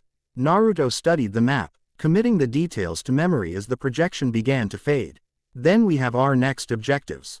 Secure this chamber, report to Kakashi-sensei, and prepare for immediate deployment to the Land of Sound. As Anbu arrived to take custody of the prisoners, Naruto found himself glancing between Cynthia and Sabrina. Though vastly different in demeanor and abilities, both women exuded a quiet competence that inspired confidence. If these two represented the caliber of Guardians, the convergence had aligned with him. Perhaps this impossible task wasn't quite so daunting after all. Outside the ancient chamber, Konoha continued adjusting to the growing presence of Pokémon among them. Unaware of hidden chambers and thousand-year prophecies, children chased Pidgey through the streets, while shopkeepers set out water bowls for passing Growlithe. Life adapted, as it always did. Deep within Naruto, the golden wheel continued its slow rotation, each turn bringing another aspect of his fragmented powers into alignment. The Fox God was awakening, not through dramatic revelation but through steady integration and growing understanding. The true convergence had only just begun. Shaw, Pter 2 End Chapter 3, Shadows Across Dimensions. Wind-carved sandstone formations reached toward a burnt sienna sky, their twisted spires casting long morning shadows across the barren landscape. Days had passed since the discovery of the Uzumaki chamber beneath Konoha, and the terrain had gradually transformed from verdant forests to this desolate borderland, the disputed territory once claimed by Otogakure. Orochimaru's village hidden in sound. Naruto crouched atop a wind-polished ridge, the dry heat prickling against his skin as he surveyed the valley below. Loose sand hissed acros. Stone as arid gusts swept through the canyon system. Behind him, Cynthia consulted a device resembling a compass, though its face displayed energy patterns rather than cardinal directions. "The readings are intensifying," she reported, brushing stray blonde strands from her face. "The convergence point is within 5 kilometers, bearing northeast." Nearby, Sabrina sat in perfect stillness, her legs folded in meditation. Though her eyes remained closed, her consciousness extended far beyond physical sight. 3 separate facilities detected, she stated, voice carrying that distinctive harmonic quality.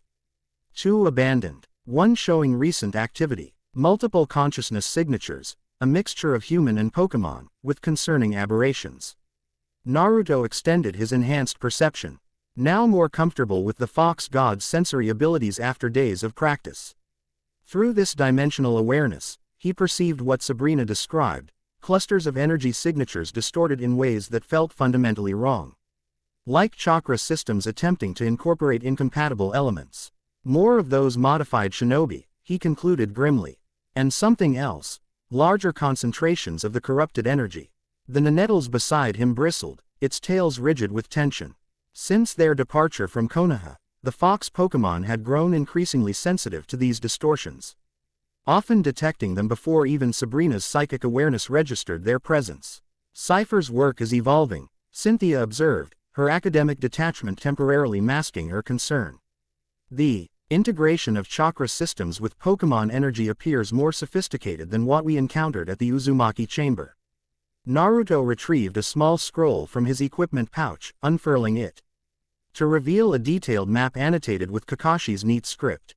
According to intelligence, there should be 3 primary research facilities in this region, each specialized in different aspects of Orochimaru's work: cellular manipulation, consciousness transfer, and adaptive biology. A concerning coincidence, Sabrina noted, her eyes opening to reveal crimson depths. 3 facilities align G with the 3 detected energy signatures. Probability of random alignment, negligible. They're utilizing Orochimaru's research, Cynthia concluded, her expression hardening. Combining it with Cypher's shadow Pokémon methodology. Naruto rolled the scroll closed, his jaw tightening. We need to investigate before reporting back. If they're creating something worse than what we've already encountered. The unspoken implications hung heavy in the desert air. Their small team had been dispatched with a dual mandate: locate the convergence point shown on the ancient map and assess Cypher's activities in the region. What had initially seemed a straightforward reconnaissance mission was increasingly revealing itself as something far more ominous. I recommend a structured approach, Sabrina stated, rising with fluid grace. I will establish psychic monitoring of all 3 locations simultaneously while you 2 investigate the primary site showing activity. Splitting up increases our vulnerability, Cynthia countered, her strategic mindset evident, particularly with unknown variables, yet maximizes information gathering efficiency, Sabrina replied without inflection. Quote, "My Pokémon can maintain telepathic connection between us, allowing immediate convergence if threats materialize." Naruto considered both perspectives, still adjusting to his role as the focal point between these powerful women. Despite their different approaches, both consistently demonstrated exceptional competence. Sabrina's right about efficiency, he decided. But let's establish a 90-minute check-in protocol. If anyone misses their window, We converge immediately. Cynthia nodded her acceptance while Sabrina released her Alakazam, a humanoid Pokémon with an impressive mustache and twin spoons that channeled its psychic energy. The creature's intelligence radiated like a palpable force as it synchronized with its trainer's consciousness. Telepathic network established. Saber. Ina confirmed as her Alakazam's eyes glowed briefly. Range extended to 15 kilometers. Surface thoughts will transmit automatically. Deeper communication requires intentional projection. They finalized their approach vectors, with Sabrina taking the high ridgeline to maintain overview while Naruto and Cynthia would infiltrate the active facility directly. As they prepared to separate, Naruto felt a curious reluctance, a protective instinct toward Sabrina that seemed disproportionate to her evident capability. The guardian bond strengthens, Kurama observed within him. Your energies are naturally aligning with hers, as they have with Cynthia's. Before Naruto could examine this sensation further, a subtle shift in the air pressure alerted his enhanced senses. Something approached, rapidly and from above. Incoming, he warned, scanning the sky. Fast-moving object, bearing west-southwest. Cynthia reached for a Pokeball with practiced efficiency while Sabrina's eyes unfocused slightly. Her psychic awareness extending upward. Singular consciousness, Sabrina reported. Human. Emotional state indicates purpose rather than hostility. A dark speck appeared against the copper sky, rapidly resolving into a recognizable form, a shinobi riding what appeared to be a giant folding fan. The distinctive four pigtails and Sunagaker insignia identified the arrival, long before facial features became visible. Tamari, Naruto identified, surprise evident in his voice. The Kunoichi adjusted her trajectory, banking into a controlled descent that brought her gliding directly to their position. Wind chakra dissipated as she touched down with practiced precision, collapsing her war fan with a decisive snap. Uzumaki, she greeted, teal eyes sharp with intelligence. Figured I'd find you at the center of this particular sandstorm. Taller than Naruto remembered, Tamari carried herself with the confident authority that came from years as soon as chief diplomatic officer and military strategist. Her customary black kimono had been modified for desert operations, supplemented with lightweight armor bearing the insignia of Suna's elite wind corps. Sabaku no Tamari, Naruto returned the formal greeting with a grin that broke through his earlier tension. Last I heard, you were coordinating border security between wind and fire countries. I was, she confirmed, her tone dry as the surrounding desert, until unfamiliar creatures started appearing throughout our territory, followed by unauthorized shinobi with chakra signatures I couldn't identify. Her gaze shifted to Naruto's companions, assessing them with tactical precision. I assume these are representatives from the other world causing us so much trouble. Champion Cynthia of Sinnoh, Naruto introduced with a gesture. And Sabrina, gym leader from Saffron City. They're helping navigate the convergence between our worlds. Tamari studied them with the calculating gaze of a battle strategist, lingering particularly on Sabrina's unusual features. Gaara mentioned something about dimensional instability and a diplomatic mission. I didn't realize you'd gone multidimensional, Naruto. Something in her tone, a subtle inflection that might have been teasing or accusation, caused Naruto to flush slightly. Years might have passed since their Chunin exam encounters, but Tamari's ability to unbalance him with a few well-chosen words remained unchanged. It's complicated, he offered, running a hand through his hair. It typically is where you're concerned, Tamari replied with the ghost of a smile. Her attention shifted to Nanettles, who had approached to investigate the newcomer with aristocratic curiosity. This one of those Pokémon creatures. Nanettles, Cynthia supplied, a fire-type fox Pokémon known for its intelligence and longevity.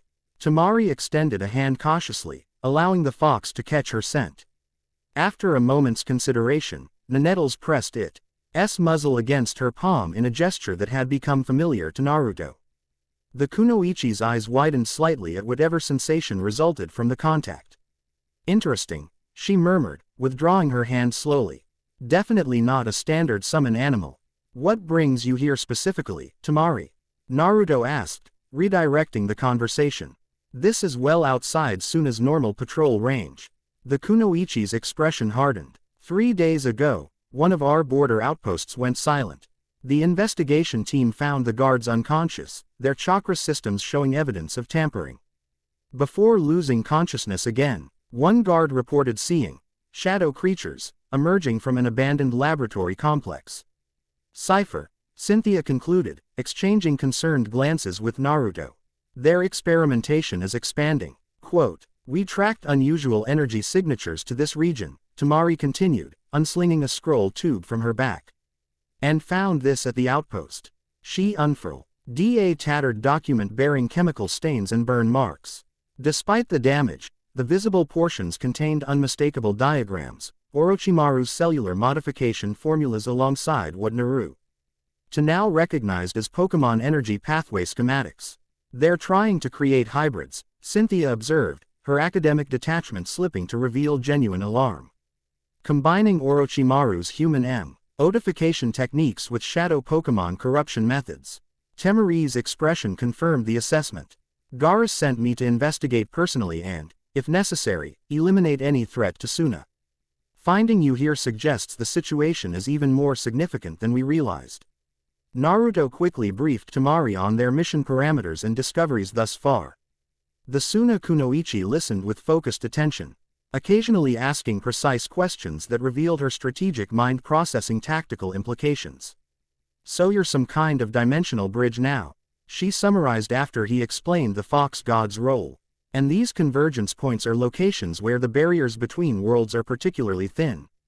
"Essentially correct," Sabrina confirmed.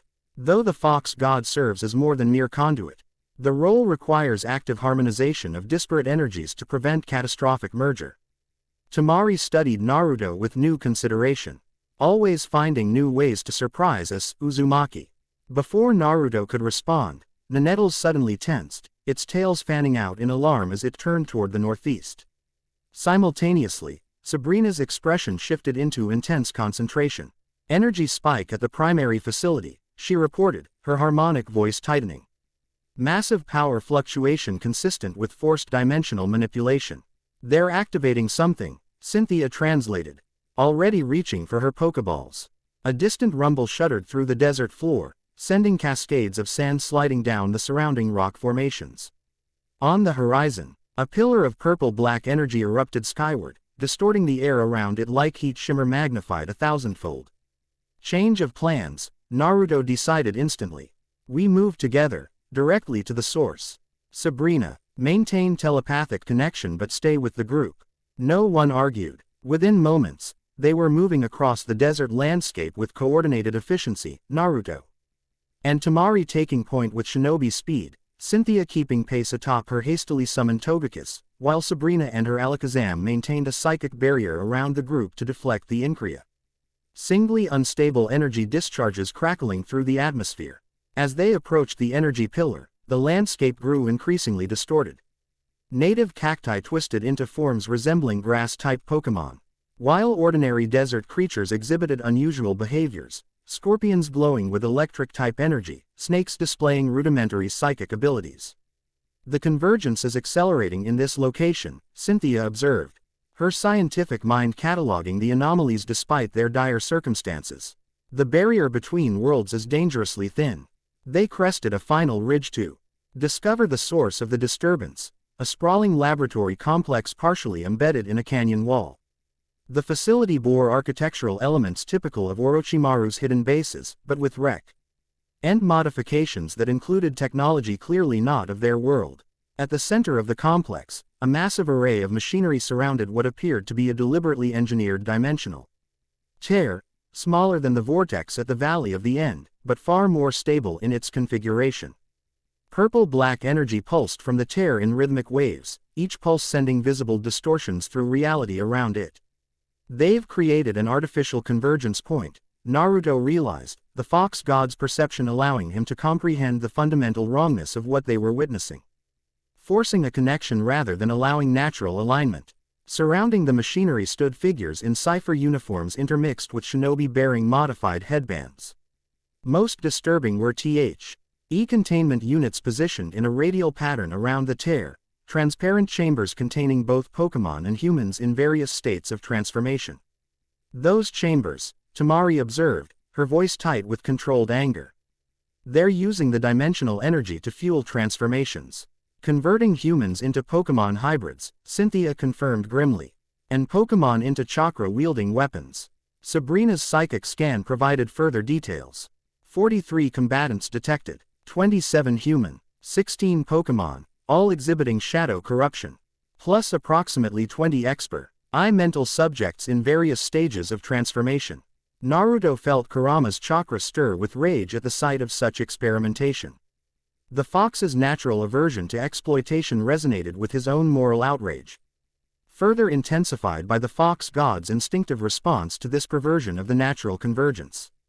"We need to shut it down immediately," he stated, the golden wheel energy beginning to manifest around him. "But we have to be precise. Destroying it incorrectly could rupture the dimensional barrier completely." 4-point approach, Tamari suggested instantly, her tactical mind already mapping the battlefield. "I can create a distraction from the Western approach using wind techniques to disrupt their sensor arrays. Naruto, you and your fox can target the primary power systems from the north. The psychic woman can provide telepathic coordination and barrier protection from the high ground east." She glanced at Cynthia. "You said you're a champion. Whatever that means, you take the direct southern approach where most of their forces are concentrated. Draw their attention while the rest of us disable key systems." Naruto blinked, momentarily surprised by Ri's immediate assumption of tactical command, then smiled in appreciation. The Suna Kunoichi had always possessed a natural gift for battlefield assessment, and her plan aligned perfectly with each of their strengths. "Actually, that's an excellent approach," Cynthia agreed, revealing none of the territorial pride some might expect from a champion.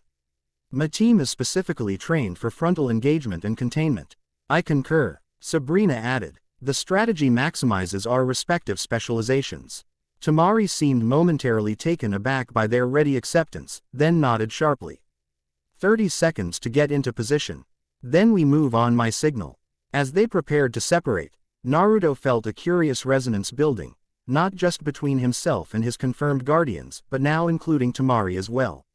Her energy signature, previously familiar yet distinct, now seemed to harmonize with the growing pattern within his fox god awareness.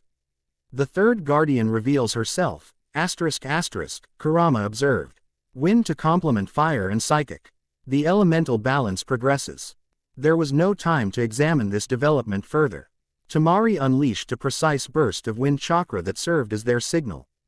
And the coordinated assault began. Tamari's attack came first, not a dramatic display of power but a series of precisely calculated wind blades that severed communication lines and disabled sensor arrays around the perimeter. The surgical precision of her technique reflected years of refinement beyond the broader attacks Naruto remembered from their youth. Cynthia followed immediately, her approach anything but subtle. As her Togekiss soared into view from the southern approach, she released her entire team simultaneously, Garchomp, Lucario, Melodic, Spiritomb, and Roserade materializing in perfect formation around her. The champion's presence on the battlefield was magnetic, drawing immediate attention from Cypher forces who clearly recognized the threat she represented. "Melodic, Surfing Draco," she commanded, initiating a combination move Naruto hadn't seen before. The serpentine water Pokémon generated a massive wave that Garchomp immediately charged with dragon energy, creating a devastating tsunami that crashed through the southern defensive line. Cypher operatives scattered in disarray, their shadow Pokémon moving to intercept but clear. Lee unprepared for the champion's synchronized battle style. Sabrina took position on an elevated outcropping, her Alakazam, Espeon, and Mr. Mime establishing a telepathic network that connected all team members. Unlike conventional communication, their thoughts flowed with instantaneous clarity. West perimeter defenses neutralized. 20 seconds until security protocols activate. Tamari's thoughts reported with military precision. Southern diversion effective. Main force redirecting. Path to control center clearing. Cynthia's mental voice conveyed, alongside tactical imagery of enemy positions. Proceeding to target, Naruto confirmed, moving with Nanetals through the opening their teammates had created. The fox god's perceptive abilities allowed Naruto to navigate the facility with uncanny precision, identifying critical systems through the walls themselves. Nanetals matched his movements perfectly, the fox's instinctive understanding of fire and illusion complementing Naruto's more direct approach. They encountered resistance at the facility's central junction, 3 modified shinobi whose chakra networks displayed the now familiar distortions of Pokémon energy integration. Unlike the previous encounters, these opponents showed greater stability in their hybrid state, suggesting refinement in the experimental process. The Fox God approaches, one identified, H, is voice carrying unnatural harmonics similar to Sabrina's but lacking her control. Capture Priority 1. You guys really need some new material, Naruto replied, creating shadow clones that spiraled outward in an unpredictable pattern. The 3 attackers responded with techniques that defied conventional classification, one exhaling a stream of electrified water that honed in on Naruto's position with impossible precision. Another manipulating shadows that moved with apparent sentience, while the third transformed his limbs into metallic appendages reminiscent of a steel-type Pokémon. They're utilizing type advantages against you, Cynthia's thoughts warned through the telepathic network. The electricity conductor is targeting your water nature, while the steel-type transformation counters your wind affinity. How could they know my chakra natures? Naruto questioned, evading a metallic arm that shattered concrete where he had stood moments before. They don't need to, Sabrina's mental voice explained.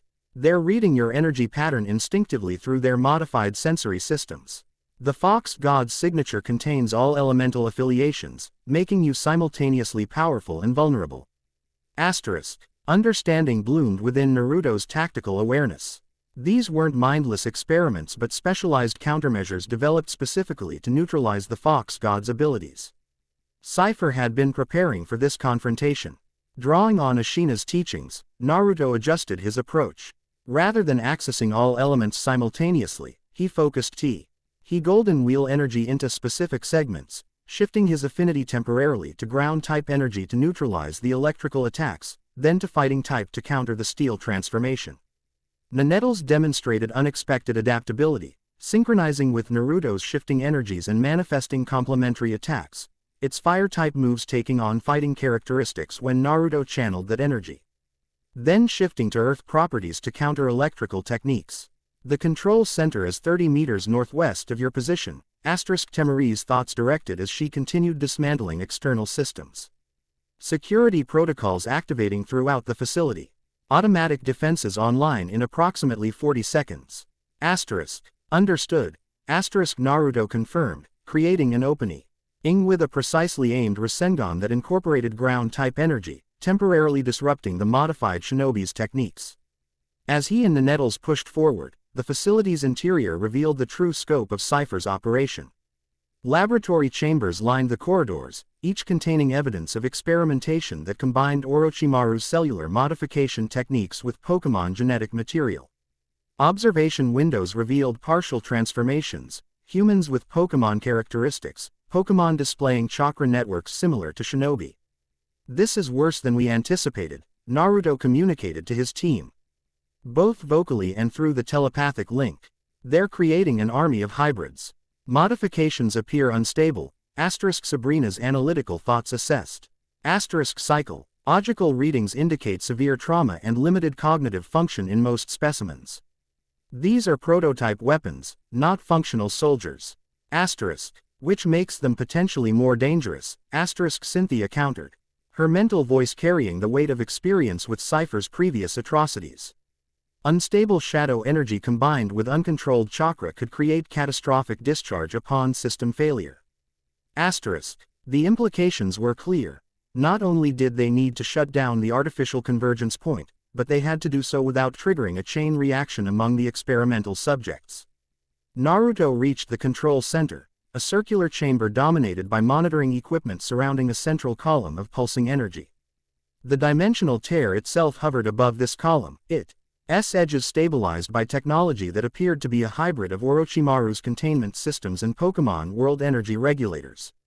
Standing before the main control interface was a familiar figure, Jenkins. The Cypher researcher they had captured beneath Konoha. His presence here confirmed Sabrina's earlier concerns about institutional infiltration. Impressive response time, Fox God, Jenkins greeted. Appearing unsurprised by their arrival. Though ultimately futile, the integration process has already reached critical threshold. How did you escape? Naruto demanded, positioning hymns. Elf to block the only exit while Nenettles circled to the opposite side of the control column. Jenkins smiled thinly. Let's just say certain elements within your village council found our research proposals intriguing. Particularly the applications for enhancing Konoha's military capacity in this new multidimensional paradigm. The revelation sent a surge of anger through Naruto, though not surprise. Political pragmatism had always been a feature of the shinobi world, even in peacetime.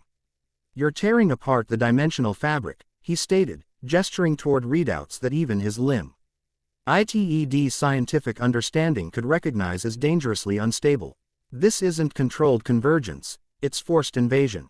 Semantics, Jenkins dismissed. Natural or artificial, the barriers are dissolving.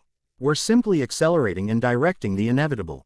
Through the telepathic link, Naruto could sense his teammates' positions, Cynthia continuing to engage the main force while gradually working toward the control center, Sabrina maintaining psychic coordination while simultaneously disabling secondary systems, and Temari now moving to secure the experimental subjects.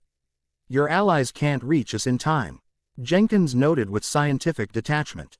In approximately 73 seconds, this facility will establish a permanent dimensional bridge, one that bypasses the natural regulatory function of the Fox God completely.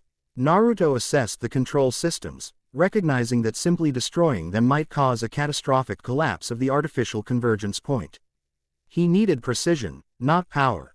Kurama, he communicated internally, I need to access the harmonic resonance technique Ashina showed us. Already preparing the pathways, the Fox confirmed. But be warned, using that technique here, surrounded by corrupted energy, carries significant risk.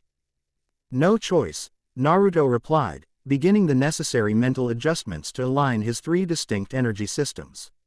Jenkins observed him with analytical interest, making no move to stop his preparations. Fascinating. You're attempting harmonic stabilization, aren't you? The very tech, HNIQUE we hoped to extract from the Uzumaki chamber. You know about the harmonization process? Naruto asked, partly to gather information and partly to buy time for his teammates to reach better positions. Theoretical knowledge only, Jenkins admitted. Our historical research indicated the Fox God's ability to regulate convergence depends on establishing resonance between chakra, tailed beast energy, and Arceus's power. We've been attempting to artificially replicate this resonance through technology.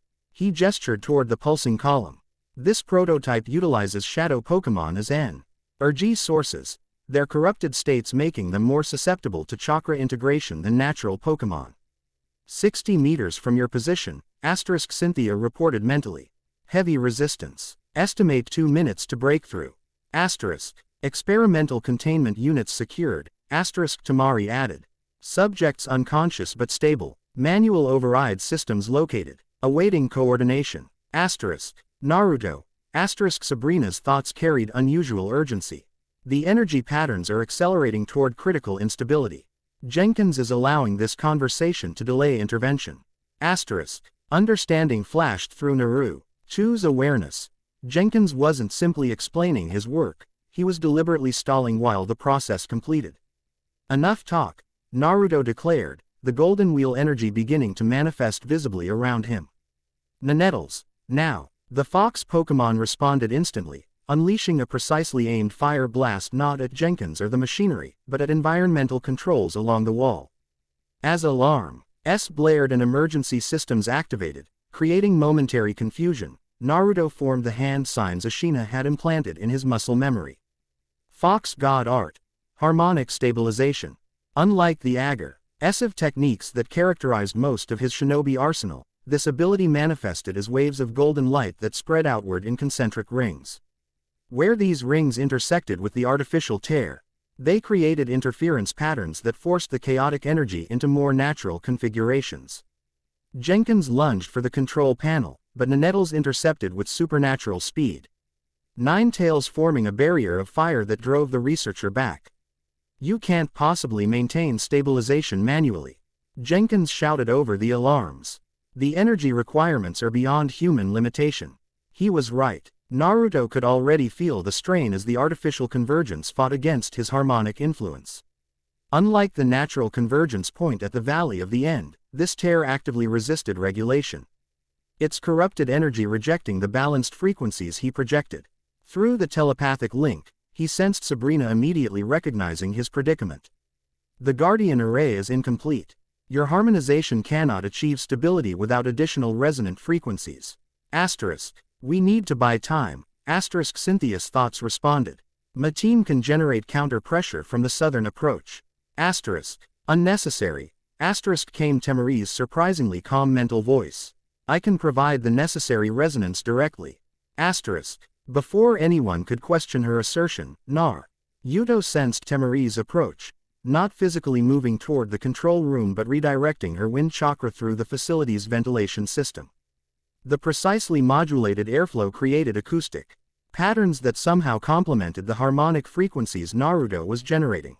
Wind nature. Asterisk. Temari explained through the link, her mental voice reflecting intense concentration. It's not just about cutting and blasting.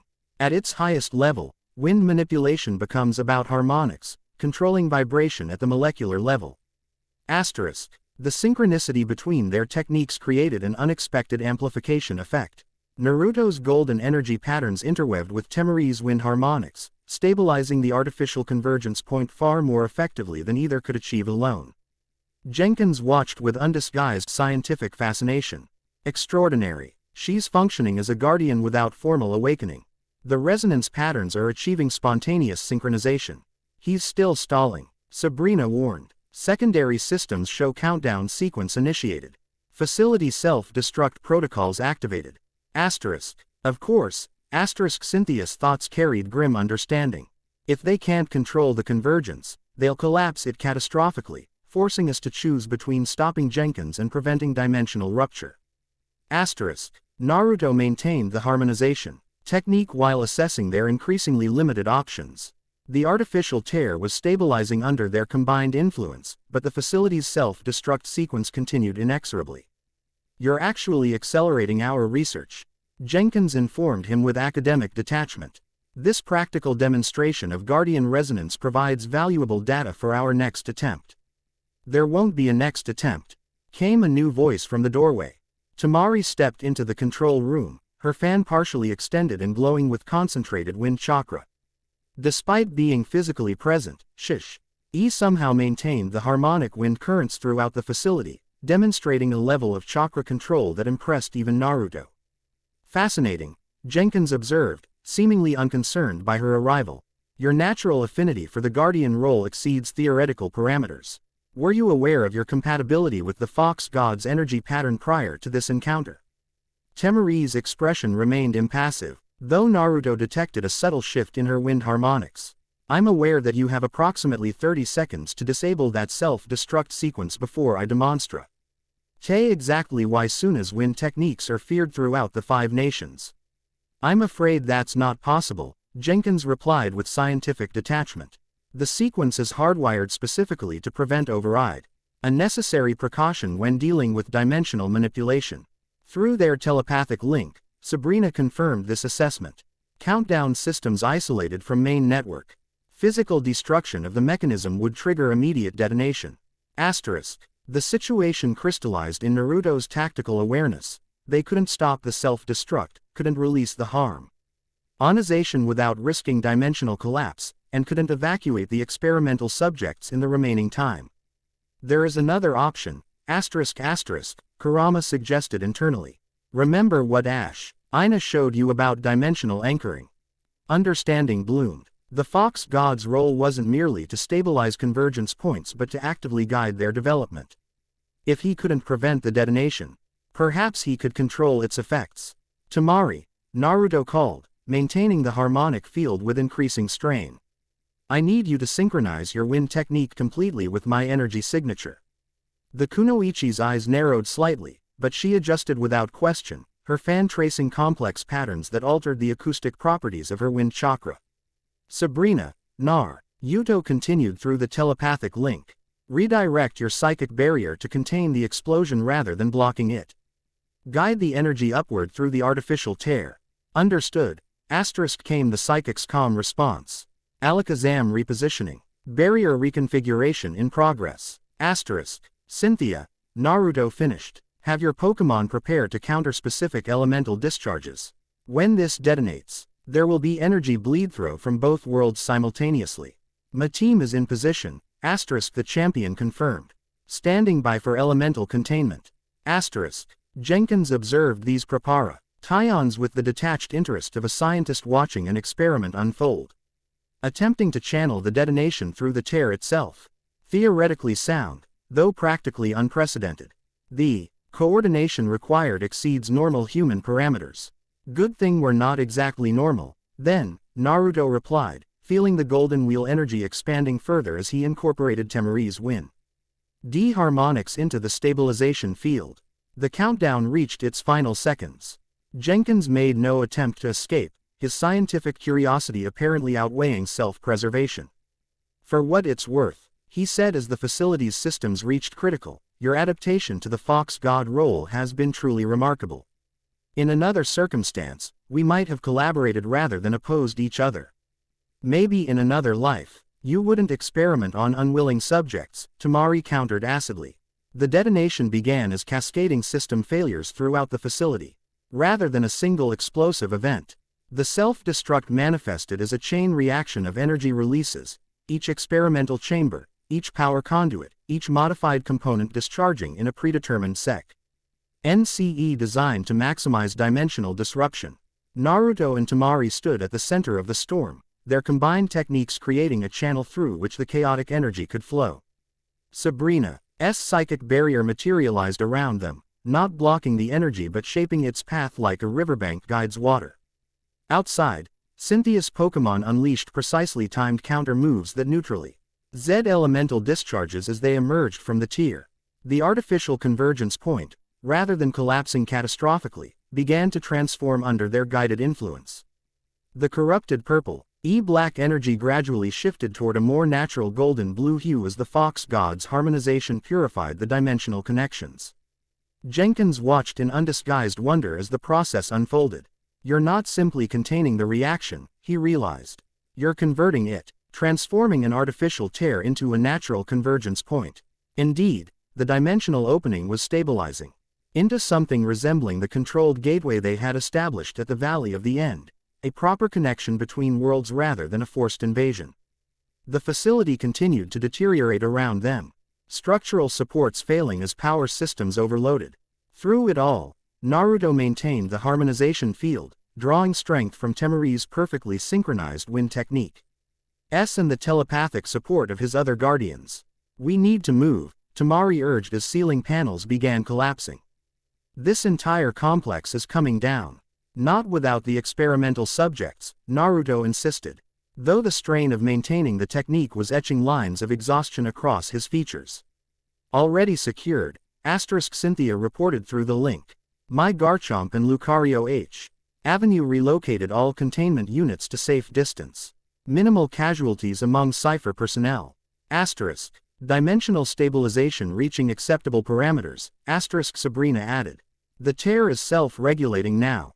You can reduce harmonization intensity by approximately 60%. Naruto gradually scaled back the technique, allowing the now purified convergence point to maintain its own equilibrium. As the immediate crisis passed, he became aware of Jenkins attempting to access a hidden panel beneath the main console. I wouldn't, Temari warned, her fan snapping fully open with a sound like distant thunder. Jenkins paused, then slowly raised his hands. Merely scientific curiosity. The readings during your harmonization process were quite extraordinary. Save it for the interrogation team, Naruto replied, nodding to Temari who efficiently secured the researcher with chakra-suppressing restraints. As they made their way out of the crumbling facility, Naruto found himself appreciating the seamless way Temari had integrated into their team, not merely following tactical directions but actively contributing crucial innovations. Her wind harmonics had proven the perfect complement to his stabilization technique, suggesting her guardian resonance was particularly strong. Outside, they regrouped amid the desert landscape now transformed by the events within the facility. The artificial tear, now converted to a natural convergence point, hovered above the collapsing structure like an aurora, rippling curtains of golden blue light through which glimpses of the Pokémon world were occasionally visible. Cynthia approached, dust and minor battle damage doing nothing to diminish her natural dignity. The experimental subjects are stable but will require specialized care. Medical ninjutsu and Pokémon healing techniques will be necessary to address their condition. Sabrina materialized beside them, having teleported from her observation position. Cipher forces neutralized. 23 captured. 9 escaped using long-range teleportation technology. Data storage devices secured. Tamari surveyed the scene with a tactician eye, her fan now collapsed and secured at her back. We should establish a containment perimeter around this convergence point. If it's anything like the one you described at the Valley of the End, both creatures and people will begin crossing through. Agreed. Naruto nodded, impressed again by her practical approach. Though this one appears more stable than our first encounter. The harmonization process seems to have purified whatever corruption Cipher introduced. Quote, as they began organizing their next steps, Naruto became aware of a subtle change in his perception of Tamari. Her chakra signature, always distinctive with its sharp, precise edges, now resonated with a familiar harmonic, the same frequency he had begun to associate with Cynthia and Sabrina. The third guardian confirms herself, ***, Kurama observed. Not through ceremony or declaration, but through natural alignment in moment of need.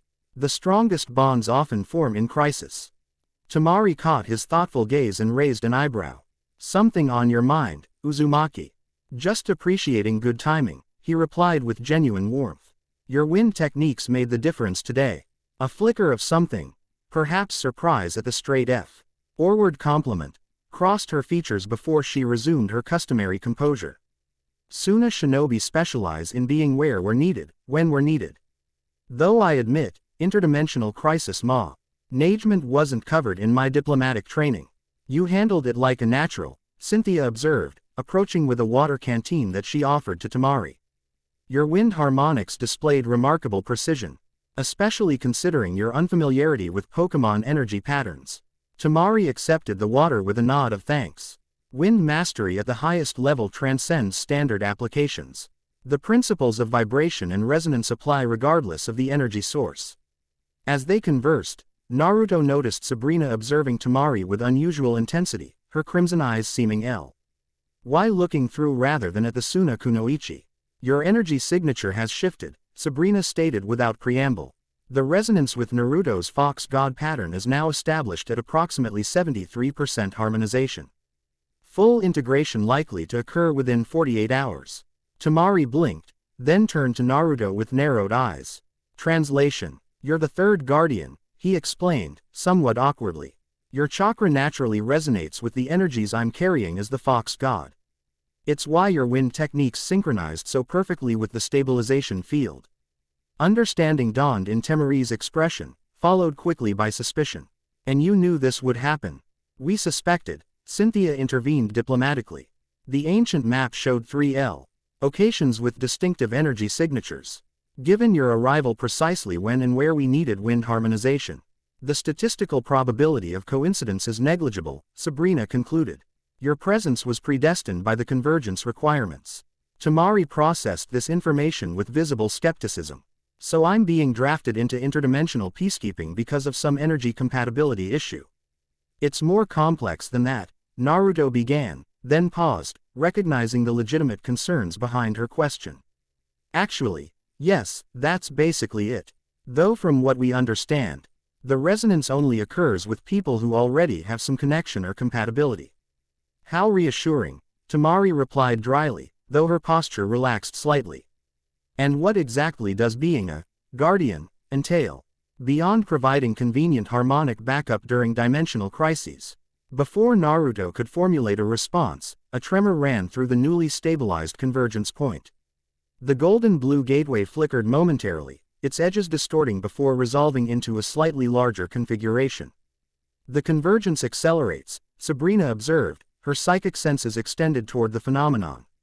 This stabilization has triggered corresponding adjustments in other convergence points worldwide. Through his Fox God perception, Naruto confirmed this assessment. He could sense distant gateways responding to the changes they had initiated here, some growing stronger, others rebalancing as the overall dimensional fabric adjusted to the purified connection. There's something else, he noted. focusing on an unusual resonance pattern emerging from the gateway. Something coming through. The convergence point rippled like water disturbed by a stone. From within its golden blue depths emerged a figure, humanoid but clearly not human, its body white with a golden wheel-like structure encircling its midsection. Arceus, Cynthia breathed, instinctively dropping to one knee in the presence of what her world recognized as its creator deity. The being regarded them with eyes that contained galaxies, its mere presence bending reality subtly around it. When it spoke, the words formed directly in their minds rather than disturbing the air. The convergence progresses as ordained. 3 guardians aligned, 2 yet await discovery. Its attention focused on Naruto, who felt the golden wheel energy within him responding to the deity's presence like an instrument resonating with its original crafter. Fox God, vessel of dual worlds, your awakening proceeds correctly, if not without difficulty. There are forces working against the natural convergence, Naruto responded, finding it unexpectedly easy to communicate with the being. Trying to force permanent merger or exploit the dimensional boundaries. Ever has it been so, Arceus acknowledged. In each cycle, those who seek dominion rather than harmony emerge. Your role is to guide, not control, to balance, not conquer. Its attention shifted to encompass all 4 of them. The guardians form the pentagram of stability, each representing an essential aspect of the whole. Mind, heart, will, wisdom and strength yet to join your circle. The remaining 2 guardians, Cynthia interpreted. Where can we find them? They approach through their own paths, as you each have done. Convergence calls to those with resonant frequencies. Arceus's form began to shimmer, its manifestation clearly temporary in this partially merged reality. A warning before I depart. The shadows between worlds grow restless. Ancient eyes turn toward the thinning barriers. What you have faced thus far is merely prelude. The Otsutsuki, Naruto realized with sudden clarity. They're aware of the convergence.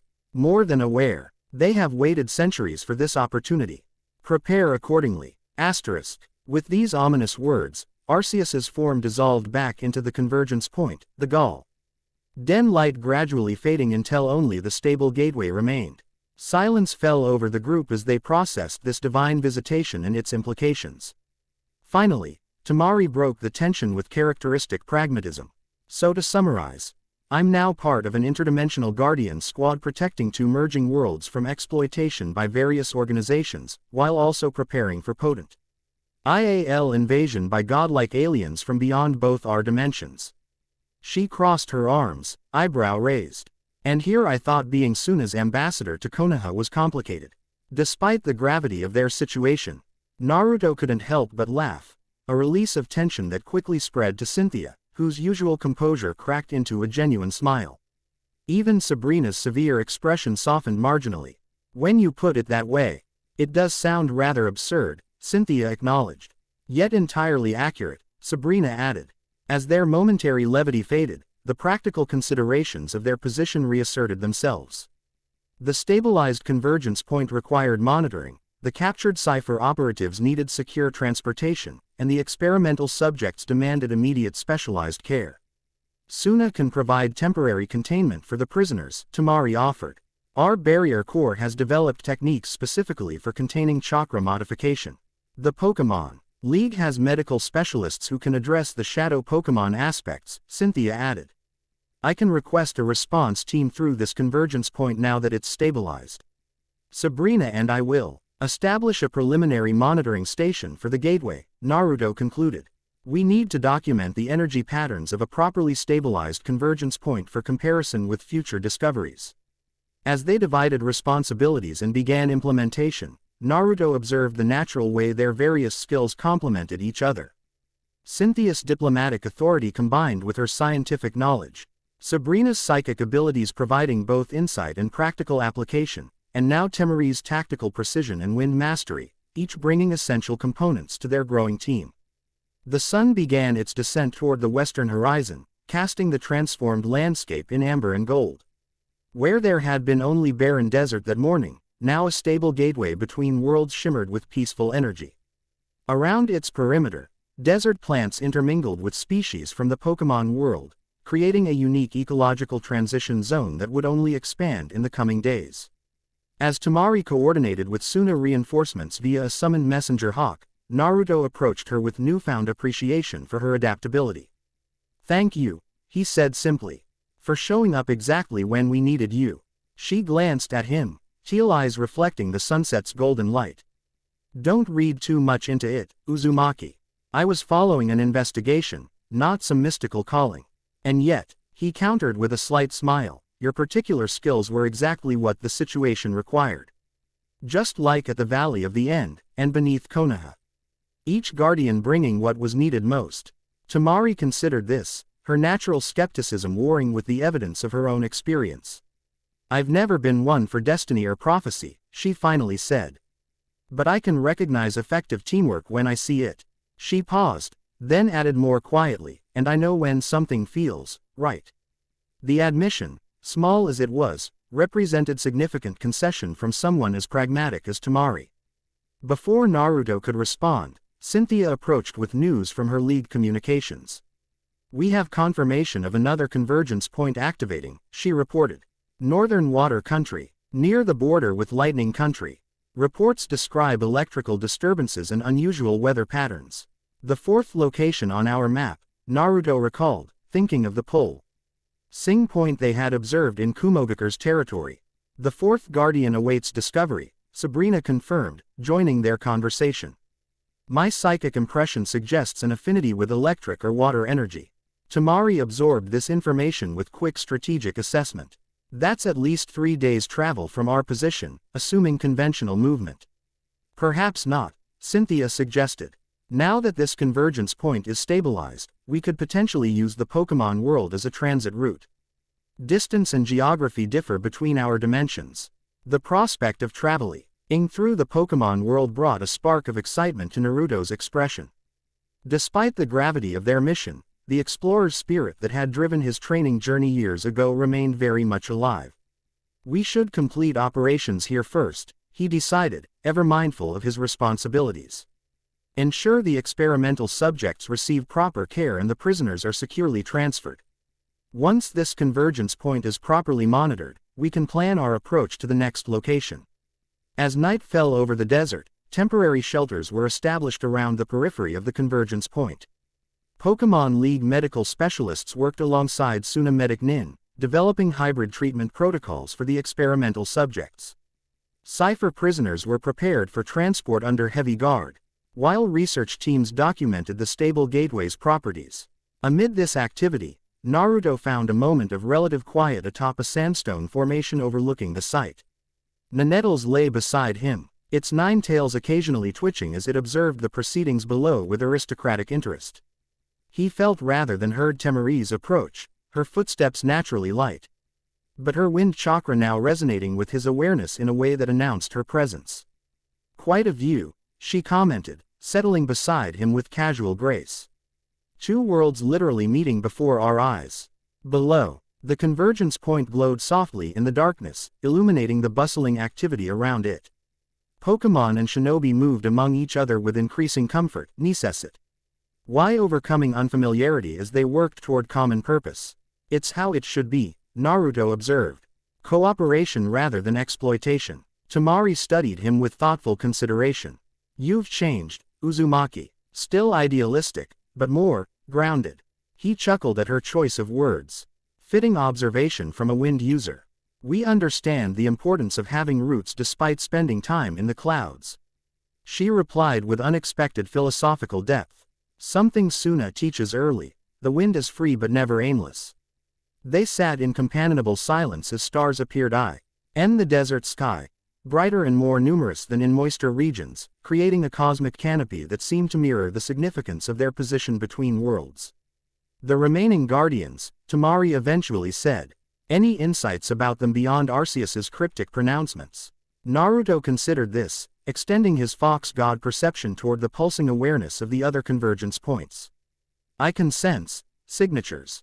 Not clear identities, but energies that feel familiar somehow. One definitely has an electrical quality, while the other..." He paused, struggling to articulate the impression. The other feels like ice. But not cold. Controlled power under a calm surface. Cryptic enough to match Arceus, Tamari observed dryly, though without mockery. Nanettles suddenly raised its head, 9 tails fanning out as it gazed intently at Tamari. The fox Pokémon had displayed increasing intelligence and awareness since joining their group, often seeming to understand concepts beyond normal animal comprehension. I think it wants to show you something, Naruto interpreted as Nanettles approached Tamari deliberately. The Suna Kunoichi regarded the fox with cautious respect. Last time it touched me, I received quite the psychic jolt. Nanettles can share memories and visions, Naruto explained. It might have information about the guardian role that we haven't discovered yet. After a moment's consideration, Tamari extended her hand. Nanettles pressed its muzzle against her palm, establishing a connection that caused the Kunoichi's eyes to widen slightly. The contact lasted only seconds. But when it broke, Tamari's expression had shifted from skepticism to thoughtful consideration. It showed me previous convergence events, she reported, flexing her fingers as if dispersing residual energy. Other guardian groups throughout history. Different individuals, but always the same basic pattern, 5 elements surrounding a central figure. The pentagram of stability Arceus mentioned. Naruto realized. Did you see how they function together? Tamari nodded slowly, not clearly, but enough to understand the principle. It's not just about providing energy or fighting together. The guardians create a balanced field that allows the fox god to regulate the convergence without being overwhelmed by the power required. This insight aligned with what Naruto had been intuitively discovering, that his role wasn't to single-handedly control the dimensional merger but to serve as a focal point for harmonized group effort. The fox god wasn't meant to be an isolated figure of power but the center of a balanced system. That explains why each guardian brings different elements and abilities, he concluded. The balance requires diversity, not uniformity. Typical Uzumaki philosophy, Tamari noted, though her tone carried approval rather than criticism. Always believing in the strength of bonds between different types of people. It's served me well so far, Naruto replied with a smile. Below them, Cynthia emerged from a medical tent, pausing to gaze up at their position. Even at a distance, her naturally commanding presence was evident in her posture and movement. Your champion is looking for you, Tamari observed. I assume we have planning to do for our next destination. She's not my champion, Naruto corrected automatically. Then found himself unexpectedly flustered by Tamari's knowing smirk. Of course not, the Kunoichi replied with exaggerated agreement. Just as the psychic woman isn't your gym leader, and I'm certainly not your anything. Before Naruto could formulate a response to this unexpected teasing, Tamari had already risen and begun descending toward the camp with effortless grace. Nanettles maw, sound suspiciously like a fox's laughter, 9 tails swishing with evident amusement. Not you too, Naruto grumbled to the Pokémon, who merely preened in response. As he followed Tamari down the slope, Naruto reflected on how quickly his life had transformed. 2 weeks ago, his greatest concern had been completing mission reports on time. Now he stood at the center of an interdimensional crisis, with responsibilities to 2 worlds and connections forming with extraordinary women from both. The wheel turns, Kit, Kurama observed philosophically. New patterns emerge from ancient designs. The key is adaptability, something you've never lacked. With that encouragement in mind, Naruto rejoined his growing team of guardians, ready to face whatever the continuing convergence might bring. Chapter 3 End. The end. I hope you enjoyed this episode. Remember to subscribe and like this video. See you in the next video.